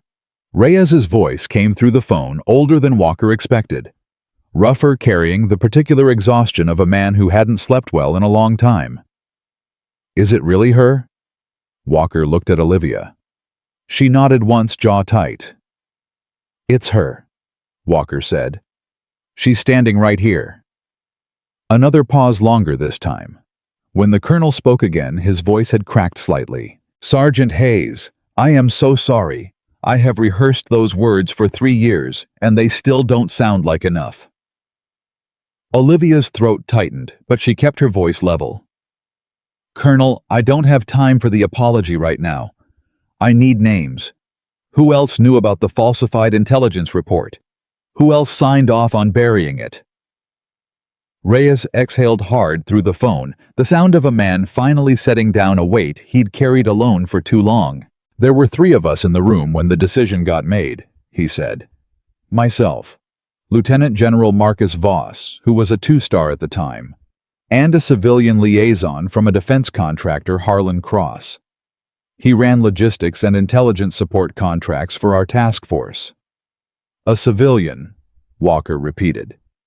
"In a room deciding how to erase a soldier's record. Cross had more influence than his title suggested," Reyes said. "His company held contracts worth hundreds of millions tied to that operational theater. If the intelligence failure became public, if it came out that a stale satellite feed nearly got 11 men killed because a data pipeline his company managed missed an update window, Cross stood to lose those contracts, maybe face criminal liability. He was the one who pushed hardest to bury it." Olivia's hands curled into fists.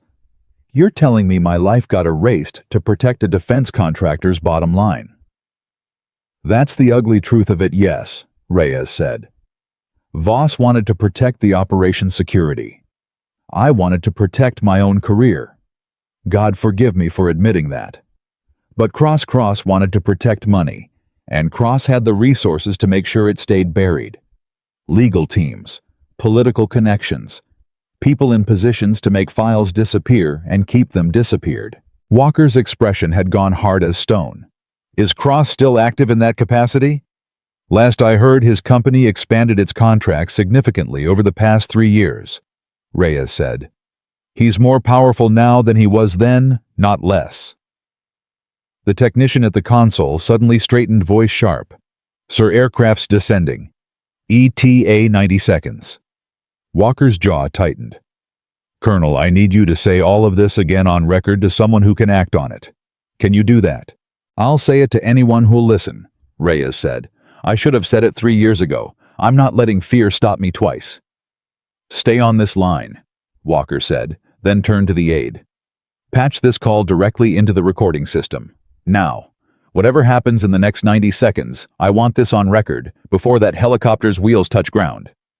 The aide scrambled to comply, hands shaking slightly as he worked the console. Olivia stood very still in the middle of the command center, watching the seconds count down on a secondary screen, the same kind of countdown clock that had governed the most important shot of her career less than 3 hours earlier.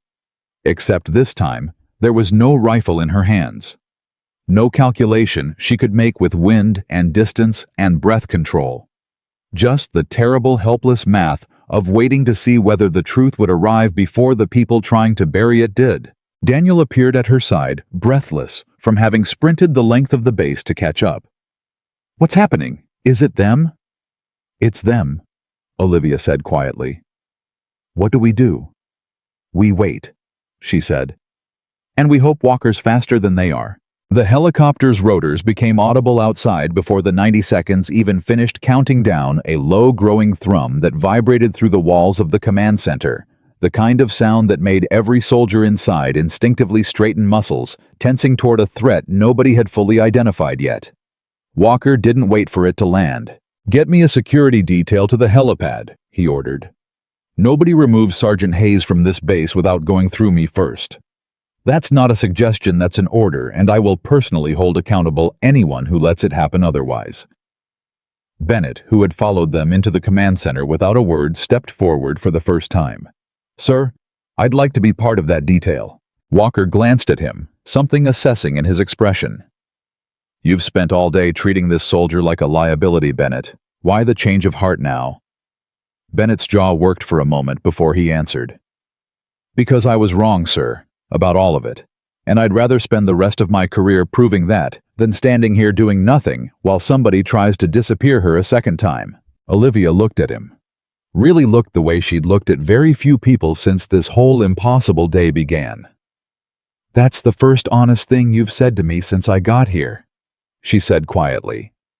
Bennett held her gaze. It won't be the last. The helicopter touched down on the helipad in a storm of dust and noise rotors, still spinning at full power, the kind of aggressive posture that told everyone watching this wasn't a courtesy visit. 3 figures emerged before the rotors had even begun to slow 2 men in unmarked tactical gear flanking a woman in a sharp black suit that looked almost absurdly out of place against the desert backdrop, moving with the brisk, efficient stride of someone used to rooms bending around her presence. Walker met them at the edge of the pad. Olivia a step behind him. Bennett and a 4-man security detail fanned out at a respectful but unmistakable distance. General Walker, the woman said, extending a hand he didn't take. Deputy Director Marcus, apologies. I misspoke. Elena Vasquez, Office of Special Operations Oversight. I believe you were expecting us. I was expecting a phone call an hour from now, Walker said. Not an unmarked aircraft landing on my base with an armed detail. Circumstances accelerated, Vasquez said smoothly. Sergeant Hayes's frequency activation triggered protocols above General Voss's authority to delay. I'm here to escort her to a secure facility for debrief. This isn't optional, General, and I'd strongly advise against making it more complicated than it needs to be. It became complicated, Walker said. The moment your organization decided erasing a war hero's record was an acceptable solution to a defense contractor's liability problem. Vasquez's composed expression flickered just barely, just enough. I don't know what you think you've learned in the last hour, General, but I'd caution you against acting on incomplete information. I have Colonel Adrian Reyes on a recorded line right now. Walker said, testifying that a civilian contractor named Harlan Cross pressured your office to falsify the record of an intelligence failure and bury the soldier who exposed it by fixing the mistake herself. Is that incomplete, Director Vasquez? Or is that exactly complete enough to be the reason you're standing on my helipad with an armed escort instead of a phone call? For the first time, something genuine cracked through Vasquez's composure. Not panic exactly, but the sharp, calculating recalibration of someone realizing the situation had slipped further from her control than she'd been briefed to expect. "That's a serious allegation," she said carefully. "It's a serious recording," Walker said. "Currently being transcribed by my communications team as we speak with timestamps, with Colonel Reyes's full name and rank attached, and with corroborating testimony from his son, who happens to be stationed on this exact base, and who happened to be the one who flagged Sergeant Hayes's sealed file this morning. The very event that apparently triggered this entire emergency response." Vasquez's eyes moved to Olivia, sharp and assessing. "Sergeant Hayes, I'd like to speak with you directly." "You can speak with me right here," Olivia said. "In front of General Walker, in front of witnesses. That's the only way this conversation happens now." "That's not standard procedure for a classified debrief."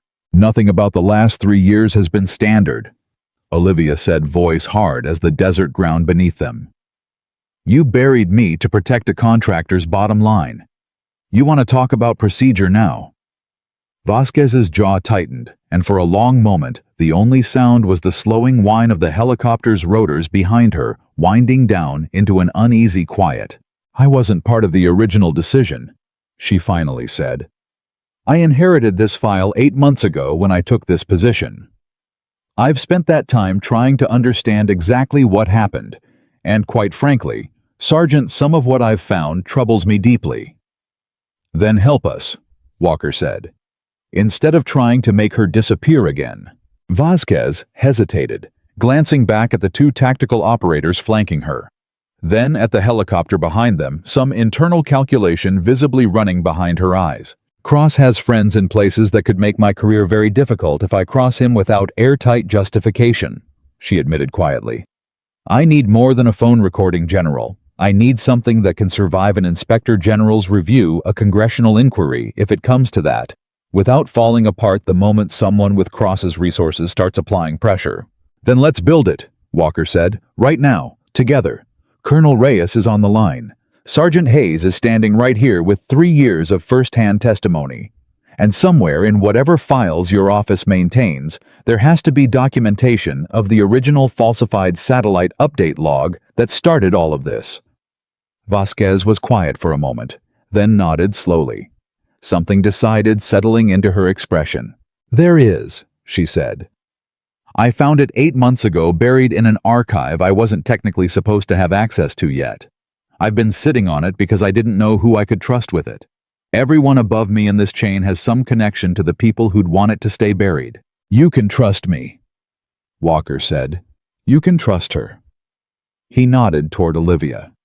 "She's the only person in this whole situation who's had absolutely nothing to gain from any version of this story except the truth." Olivia met Vasquez's eyes, steady, unflinching. "I don't want revenge, Director. I don't want anyone's career destroyed for the sake of it. I want my record restored. I want the truth on file where it actually belongs. And I want to make sure this never happens to another soldier who does their job and gets punished for someone else's mistake." Something in Vasquez's expression softened just slightly, the practiced neutrality of a career bureaucrat giving way to something that looked almost like respect. "All right," she said. "Let's do this properly. Get me into a secure room with a recording line, Colonel Reyes on the call, and every piece of documentation you have. I'll add what I've found to the file. If we build this correctly, it survives whatever pressure Cross tries to apply." Walker turned to his aide. "You heard the Director. Move." As the group started toward the command building, one of Vasquez's tactical escorts stepped forward, hand raised. "Ma'am, this isn't the retrieval protocol we were briefed on. I need to flag this deviation to command before we proceed." Vasquez turned to him, voice suddenly iron. "I am the command on this operation, Agent Coleman. You'll flag whatever I tell you to flag. And right now, I'm telling you to stand down and let this proceed." The agent hesitated a beat too long enough that Olivia's instincts, honed over years of reading exactly this kind of hesitation, in exactly this kind of moment, went cold and sharp all at once. "He's not going to stand down," she said quietly to Walker. "Watch his hands. Walker's eyes flicked to the agent, and in that half-second, everything changed. The agent's hand moved toward the radio on his shoulder. Not a weapon, but something in the motion still carried an urgency that didn't match a man simply reporting up his chain. "Belay that transmission," Vasquez snapped, but the agent had already keyed the mic. "Command, this is Coleman requesting immediate—" The radio crackled and died mid-sentence, cut off entirely. Everyone froze. "What just happened?" Vasquez demanded. The base communications technician who'd followed the group out, tablet still in hand, looked up with wide eyes. "I don't know, ma'am. That frequency just went dead on our end, too, like something jammed it." "Or someone," Walker said grimly, "didn't want that transmission to reach wherever it was going." Coleman's face had gone pale, staring at his dead radio like it had betrayed him. "That's not possible. That channel is triple encrypted military grade. There's no way local equipment could—" "Unless it wasn't local equipment," Olivia said quietly. "Unless somebody with resources far beyond a training base in Arizona is listening to every word of this conversation right now and just made sure their own man couldn't call for backup." The implication settled over the group like a physical weight. Cross wasn't just a name on a testimony recording anymore. He was apparently close enough, connected enough to be monitoring this exact moment in real time. "Move!" Walker said, voice suddenly urgent in a way it hadn't been even during the emergency shooting. "Everyone inside now. If someone's got the resources to jam a military frequency remotely, I want everyone with knowledge of this situation behind secured walls in the next 30 seconds. The group broke into a near run toward the command building, Bennett falling into step beside Olivia, scanning the perimeter with the sharp, alert eyes of a man who'd spent 18 years training for exactly this kind of moment, even if he'd never expected to use those instincts protecting the soldier he'd mocked that same morning. "You all right?" he asked her low, just between them. "I've been better," Olivia admitted, adrenaline sharpening every sense. "This is bigger than I thought, Bennett. Bigger than a cover-up. If Cross has the reach to jam encrypted military communications from wherever he is, then he's not just protecting a contract," Bennett finished. "He's protecting something a lot more dangerous than a paperwork scandal." They made it through the command center doors, just as Walker slammed them shut behind the last person snapping orders at the security detail to lock down the perimeter. Inside, Colonel Reyes's voice was still crackling faintly through the phone line, unaware of the chaos that had just unfolded outside. "General, is everyone all right? I heard shouting." Walker grabbed the phone. "We're fine, Colonel, but I need you to talk faster than we planned. Someone just jammed a federal agent's encrypted radio transmission in real time, which tells me your friend Cross has resources that go well beyond a defense contractor with good lawyers." There was a heavy pause on the line. "He does," Reyes said quietly, something new and frightened entering his voice for the first time. "There's something I didn't tell you yet, General. Something I've been afraid to say out loud for 3 years, because saying it makes all of this a great deal more dangerous than a record scandal." "Say it," Walker said. Reyes's breath came ragged through the line. "Cross's company doesn't just handle logistics and intelligence support contracts. 6 months before the mission that nearly killed my team, we picked up chatter. Nothing confirmed. Nothing that ever made it into an official report suggesting some of the weapons moving through that region weren't just being tracked by our operation. They were being supplied through it. Through contractor channels that Cross's company controlled." The room went utterly silent. "You're telling me," Walker said slowly, "that the same contractor who buried an intelligence failure to protect his company's reputation might have been running weapons to the exact network your team was sent to disrupt?" "I never had proof," Reyes said. "I was never in a position to investigate it without exposing everything else I was already trying to hide. But it's the reason I've spent 3 years terrified of what would happen if Sergeant Hayes's record ever resurfaced and somebody started pulling threads. Because pulling one thread on this doesn't just unravel a cover-up, General. It might unravel something a lot bigger involving people with a lot more to lose than a contract." Olivia felt something cold settle into her chest, sharper than anything she'd felt all day, sharper than Bennett's insults, sharper than Walker's dismissal, sharper even than the terror of watching that countdown clock burn toward 0 on the shooting platform. That's why the intel was stale, she said quietly. That's why Command's satellite update was 6 hours old the night my team got pinned down. It wasn't negligence at all, was it? The line went quiet for a long moment. I don't know for certain, Reyes finally admitted. But I've wondered every single day for 3 years whether that update was deliberately delayed. Whether somebody wanted your team walking into that corridor exposed for reasons that had nothing to do with paperwork and everything to do with protecting a weapons pipeline that couldn't survive an American Special Operations team stumbling onto it with functioning intelligence. Daniel, still standing near the door, looked like he might actually be sick. You mean they might have deliberately set up your team to walk into an ambush? I don't know, Reyes said again, voice cracking. I never had proof. I told myself for 3 years it was just negligence because the alternative was too monstrous to sit with. But now, hearing that somebody just jammed a federal agent's radio in real time to keep this conversation quiet, that's not the reaction of a man just trying to protect a contract, Walker finished grimly. Vasquez, who had been listening with growing alarm, stepped forward. If any part of this is true, if Cross's company was involved in supplying weapons to a hostile network while simultaneously holding U.S. intelligence support contracts in the same theater, this isn't an inspector general matter anymore. This is treason, General. This is something that needs FBI, needs a joint task force, needs resources far beyond what either of us can mobilize from this base. Then let's mobilize them, Walker said. But we do it now before Cross's people figure out how much we already know and decide the cleanest solution is making all of us disappear the way they tried to make Sergeant Hayes disappear 3 years ago. Olivia stood very still in the middle of the room, the weight of everything settling onto her shoulders. At once, the shot that had saved 11 men, the years of erasure that followed, and now the possibility that the entire nightmare had never been about a paperwork mistake at all, but about something far darker that she had accidentally stumbled directly into the middle of twice 3 years apart. There's one more thing, she said quietly, and every head in the room turned toward her. The target I eliminated this afternoon, Aziz Qasim. Command said he was connected to a weapons network moving through the region.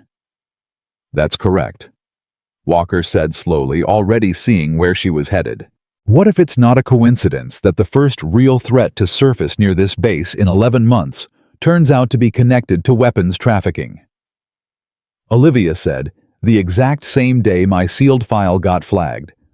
The exact same day Ghost Raven's frequency came back online. What if somebody wanted me back in the field today? Wanted my skills active again? Wanted my name back on record for reasons that have nothing to do with protecting me at all? The room went completely, terribly silent. You think today wasn't an accident? Walker said slowly. I think, Olivia said, voice steady, despite the ice spreading through her chest, that I need to know exactly who requested a Barrett .50 be assigned to a sergeant on a quiet training base 11 months ago, and exactly who decided that soldier needed to be sitting on that exact range, on the exact day General Walker's inspection happened to coincide with an emergency that required precisely the skill set they'd spent 3 years hiding. Nobody in the room had an answer, and somewhere beyond the walls of that command center, an agent with a dead radio and a director with a secret file and a colonel with 3 years of guilt were all about to discover that the truth they'd started pulling at was connected to something far larger, far darker, and far closer to home than any of them had been prepared to face. Nobody answered Olivia's question because nobody in that room had an answer worth saying out loud, until the base's alert system chirped again. Softer this time, a secondary notification rather than a full alarm. The technician glanced at his screen and went rigid. Sir, perimeter cameras just flagged a vehicle approaching the north gate. Civilian plates, but the driver's credentials pinged a flag in our visitor database from 11 months ago. 11 months, Walker repeated. The same window Sergeant Hayes arrived. Yes, sir. Same window. Drivers registered as a logistics consultant. Name comes back as Harlan Cross. The room went electric. He's here, Vasquez said, disbelief cracking through her composure. He's coming here to the base. That's insane. That's not how someone in his position operates. He doesn't get his hands dirty. Maybe he doesn't think he needs to hide anymore, Olivia said quietly. Maybe he thinks he already knows exactly how this ends. Walker turned to the security detail. Detain that vehicle at the gate. Nobody with that name sets foot past the checkpoint without my direct authorization. Sir. The gate technician called back a moment later, voice tight. The vehicle's slowing, but there's something else. Secondary cameras picking up a second vehicle a half-mile back. Different plates, moving fast. Walker's jaw tightened. 2 vehicles.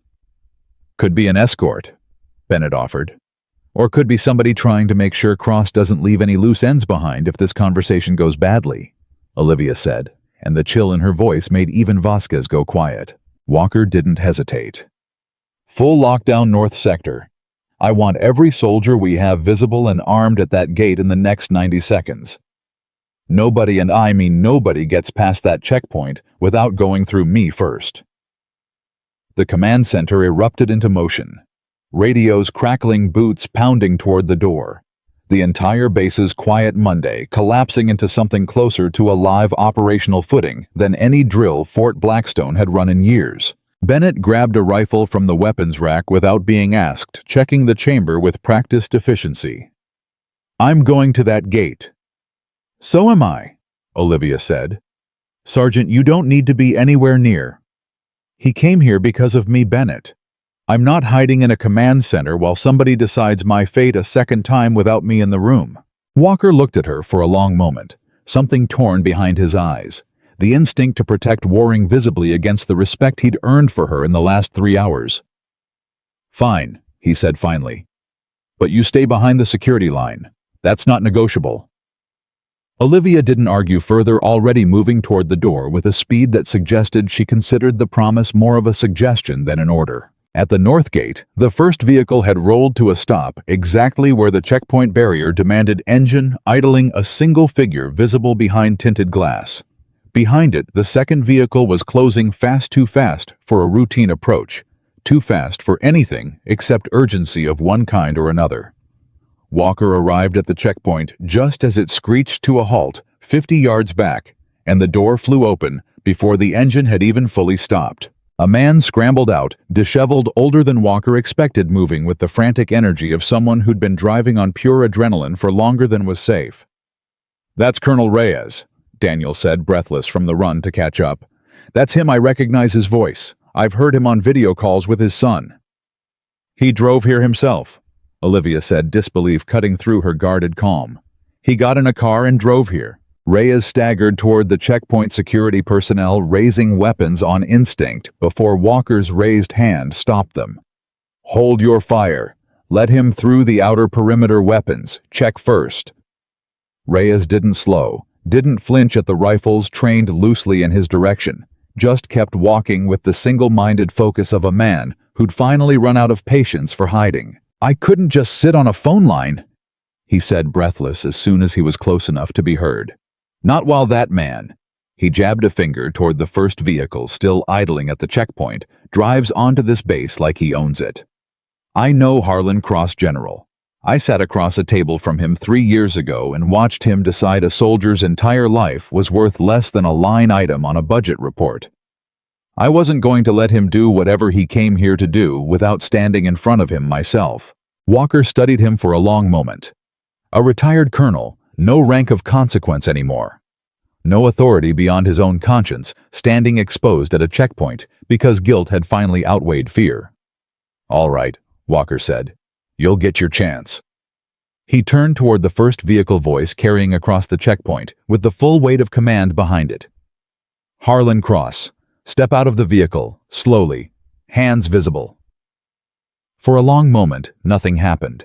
Then the door opened, and a man emerged, mid-60s, silver hair, an expensive suit that looked absurdly out of place against military fatigues and desert dust, moving with the unhurried confidence of someone who had never once in his life believed consequences applied to him personally.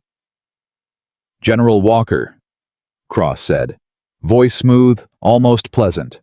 I understand there's been some confusion today. I'm here to help clear it up. Confusion? Walker repeated flatly.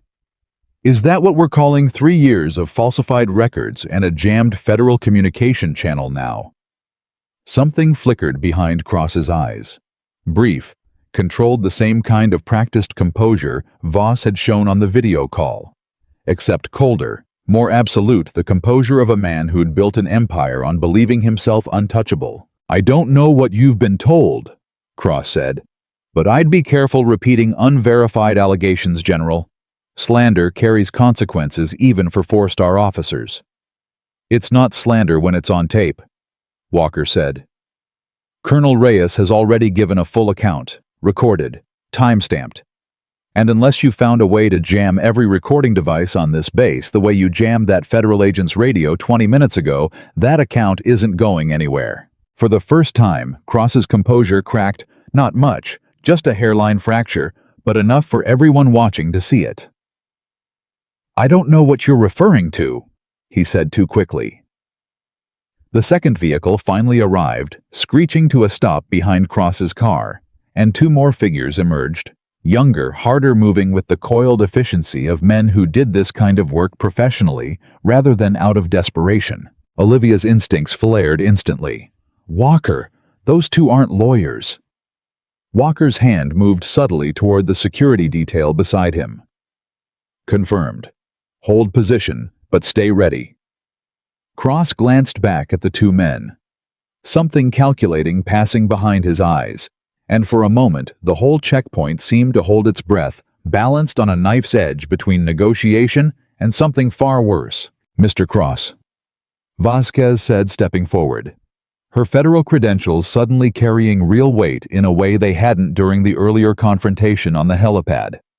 "I'm formally advising you that this conversation is now part of an active federal inquiry into intelligence falsification, obstruction, and possible weapons trafficking connected to your company's contracts. Anything you say from this point forward can be used in that inquiry." Cross's mask finally fully slipped. "Weapons trafficking," he repeated, voice suddenly sharper, colder. "That's an extraordinary accusation, Director. I'd think very carefully before letting an emotional soldier's speculation drag my company's name into something that serious." "It's not speculation," Reyes said, stepping forward despite his age, despite the tremor visible in his hands. "I sat in the room when you pushed to bury the intelligence failure Harlan. I've spent 3 years wondering if that failure was even an accident. And now, watching you show up here with armed men instead of lawyers, I think I finally have my answer." The tension at that checkpoint stretched thin enough to snap every soldier present, sensing that the next 30 seconds could tip toward violence or toward surrender with no obvious sign yet of which direction it would fall. Then one of Cross's men shifted his stance, subtle but enough. Bennett's rifle came up instantly, tracking the movement. "Hands where I can see them, now!" The man froze, hands rising slowly, and for a moment, the entire checkpoint seemed to teeter on the edge of catastrophe. "Everyone stand down," Walker barked, voice cutting through the tension like a blade. "Nobody fires unless fired upon. That's an order." Cross's eyes flicked between the raised rifles and the growing circle of soldiers now surrounding his position, and something in his expression finally visibly shifted the arrogance of a man who'd never faced real consequences, giving way slowly to the dawning realization that this particular room wasn't going to bend the way every other room in his life had bent before. "This is absurd," he said, but his voice had lost its earlier smoothness. "I came here voluntarily. I came here to clear up a misunderstanding, and I'm being surrounded by armed soldiers like a criminal." "You're being surrounded," Walker said, "because you brought armed men onto a United States military installation during an active federal inquiry into your company's conduct. If that looks like guilt to everyone watching, Mr. Cross, that's not our failure of perception. That's yours." For a long moment, nobody moved.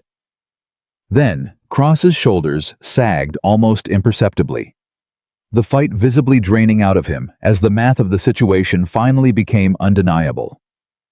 2 armed escorts against an entire military checkpoint, a federal director watching every word, a recorded confession already on file, and a retired colonel standing in front of him, willing to say everything out loud. "I want a lawyer," Cross finally said, voice flat, now stripped of its earlier confidence. "You'll get one," Vasquez said. Once you're in federal custody, Agent Coleman. The tactical operator who tried to radio for backup earlier stepped forward, some of his earlier hesitation replaced now by grim satisfaction. Ma'am, take him into custody, both of them. She nodded toward Cross's two escorts, who offered no resistance, their professional instincts apparently telling them exactly when a job had gone irrecoverably sideways. And get forensic accountants on his company's records within the hour. If there's a weapons trafficking connection buried in those contracts, I want it found before anyone has a chance to shred a single file. As the agents moved to secure Cross, Colonel Reyes stood frozen for a moment, watching the man who had shaped the worst decision of his career finally face something resembling justice. Then he turned to Olivia, and whatever composure he'd managed to hold together during the drive finally broke. "Sergeant Hayes," he said, voice thick. "I don't expect forgiveness. I don't think I've earned the right to ask for it. But I need you to know the shot you took that night saved my son's life too indirectly. He wasn't there, but if that patrol had overrun your team, the retaliation that would have followed would have hit every unit operating in that region for months afterward, mine included at the time. You didn't just save 11 men that night. You saved a great deal more than any of us ever told you." Olivia's jaw tightened. Old grief and old anger tangled together in a way that didn't resolve easily, even now. "That doesn't undo 3 years, Colonel." "No," Reyes agreed. "It doesn't. But I'm hoping it's a start." Olivia studied him for a long moment. A man stripped of rank, stripped of the protection his career had once offered him, standing exposed in the desert because his conscience had finally outweighed his fear. "It's a start," she finally said, quiet but genuine. "That's more than I've gotten from anyone else in 3 years." By the time the sun began dipping toward the horizon, painting the entire base, in the kind of gold light that made even the desert look almost forgiving. The paperwork that had once erased Olivia Hayes from every official record had already begun its slow, deliberate reversal. Vasquez worked from a secure room inside the command center, coordinating with federal investigators, now descending on Cross's company records, with the kind of urgency that only came from discovering a genuine national security threat rather than a routine compliance issue. Voss called back twice more over the following hours, his tone shifting each time from cautious to concerned to, by the final call, something that sounded almost like relief. "I should have fought harder for you 3 years ago," he told Olivia directly during that last call, Walker standing beside her as a witness this time, rather than an obstacle. "I told myself I was protecting an operation. Some of that was true. But I let a defense contractor's leverage push me into a decision I knew wasn't right, and I let you carry the cost of it for 3 years while I told myself I'd fix it eventually. I didn't fix it. You did. Today. With a rifle and a decision nobody should have had to make twice in one career." "I appreciate you saying that," Olivia said, and meant it, even though the words didn't erase what those 3 years had cost her. "But actions matter more than apologies now, General. Make sure this never happens to anyone else. That's the only apology that actually means something." "You have my word," Voss said, "and I intend to make sure that word carries weight this time." By evening the base had settled into something that felt almost like normal. If normal had ever included a federal custody transport, an emergency shooting that saved an intelligence operation, and the public restoration of a soldier's erased career, all happening within the same 12-hour window. Daniel found Olivia sitting alone at the edge of the eastern range again, the same spot where the entire impossible day had begun, the Barrett resting beside her, cleaned and reassembled, catching the last orange light of the setting sun. "Can I sit?" he asked. "You don't have to ask anymore, Brooks." He settled down beside her, quiet for a moment before speaking. "I keep thinking about this morning. About Bennett saying that thing was bigger than you were. About the general walking past you like you weren't even worth a second glance. People see what they expect to see," Olivia said, echoing the words she'd said to him hours earlier. Though something in her tone had shifted, less resignation, now, more quiet certainty. "That's not going to stop happening, Brooks. Not for me, not for you, not for anyone who doesn't fit the picture people have already decided is true before they've bothered to look closer. So what do you do about it? Olivia looked out across the darkening range toward the horizon, where the sun had nearly disappeared entirely. You don't waste your life trying to prove them wrong, she said. You spend it becoming someone who doesn't need their permission to be great in the first place. The proof takes care of itself eventually. It just takes longer than you'd like, and it costs more than it should. Bennett found them a few minutes later standing at a respectful distance until Olivia waved him over. He sat down heavily, the exhaustion of the day finally catching up with him, 18 years of hard-earned instincts colliding uncomfortably against everything he'd learned to be wrong about in a single afternoon. I owe you more than an apology, he said finally. I owe you 11 months of them. I looked at you every single day and decided I already knew everything worth knowing, and I was wrong about all of it. You were, Olivia agreed simply. No cruelty in it, just honest fact. I don't know how to fix 11 months of that. You don't fix it, Olivia said. You just don't repeat it. With me or with the next soldier who doesn't look like what you expect dangerous to look like. Bennett nodded slowly, something humbled and genuine settling into his expression. I'd like the chance to prove that, if you'll let me. Olivia considered him for a long moment, then extended her hand. Prove it starting tomorrow, Sergeant.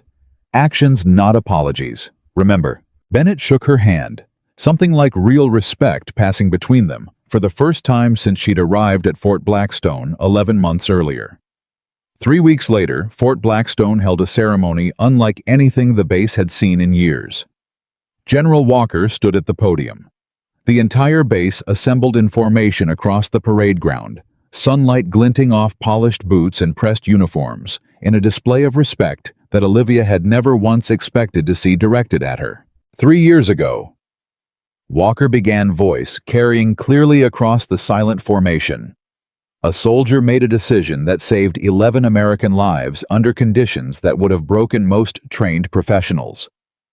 Instead of being honored for that decision, her record was sealed, her identity erased, and her sacrifice buried to protect the comfort of people who valued their own careers over the truth. He paused, looking directly at Olivia, standing at attention in front of the formation, the restored insignia on her uniform catching the morning light.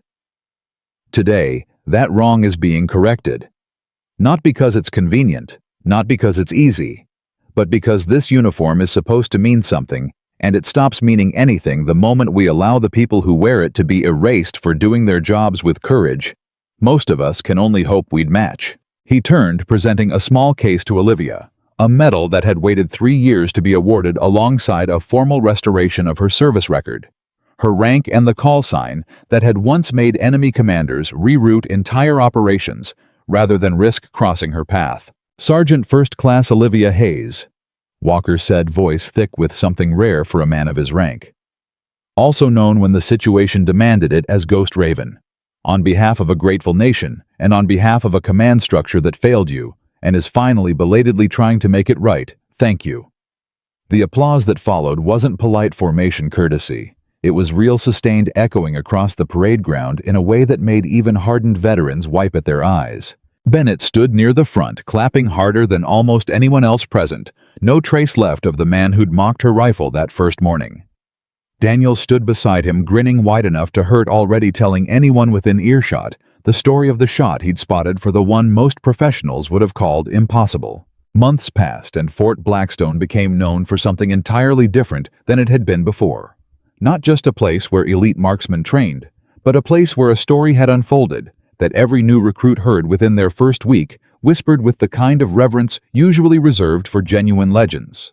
Cross's trial made national headlines, eventually the forensic investigation uncovering exactly what Colonel Reyes had feared for 3 years, a weapons trafficking pipeline hidden inside legitimate defense contracts, protected by exactly the kind of institutional cover-up that had nearly cost Olivia her career and indirectly her life. Voss testified against him. Reyes testified against him. And Olivia's own account, finally unsealed and entered into official record, became one of the central pieces of evidence that ensured Cross would spend the remainder of his life answering for choices he'd once believed no one would ever be brave enough to expose. Olivia never sought the spotlight that followed. She turned down interview requests, declined offers to write a book about what had happened, refused every opportunity to turn her story into something louder than it needed to be. What she accepted eventually was a request from General Walker to help design a new training program for incoming marksmen. One built not just around technical skill, but around the judgment, patience, and quiet discipline that had defined her own career long before anyone on that base had bothered to notice. On a clear morning, nearly a year after that first humiliating exchange on the Eastern Range, Olivia stood in front of a new class of young marksmen, the Barrett resting on a stand beside her sunlight, catching the same weapon that had once drawn nothing but ridicule from soldiers who thought they already understood everything worth knowing about who deserved to carry it. Daniel stood off to the side now, no longer a nervous corporal, but a respected instructor in his own right, having earned every bit of that respect the hard way, exactly the way Olivia always insisted it had to be earned. Bennett stood near the back, quietly observing, no longer needing to prove anything to anyone, simply present because he'd asked to be. Because watching Olivia teach had become over the past year one of the things he respected most about his own continued service. "People will tell you what you cannot do," Olivia told the assembled recruits, her voice calm, measured, carrying the weight of someone who had lived through every word she was about to say. "They will judge you before they know a single thing about you. They will decide your value the moment they see you, long before they've earned the right to any opinion at all." She looked across the young faces in front of her, nervous, eager, some of them clearly doubting whether they belonged in that formation at all. "I spent years being underestimated," she continued. "I was mocked for the weapon I carried, dismissed by commanders who couldn't be bothered to look past what they expected to see, and erased entirely by people who valued convenience over the truth. And for a long time I thought the answer was proving every single one of them wrong." She paused, letting the silence settle across the range. "It isn't. Don't waste your life trying to prove doubters wrong. Spend it becoming someone who doesn't need their permission to be great in the first place. Let your work speak in moments so undeniable that doubt simply becomes impossible to sustain. That's not revenge. That's not even justice, not really. It's just the truth finally standing where it always belonged."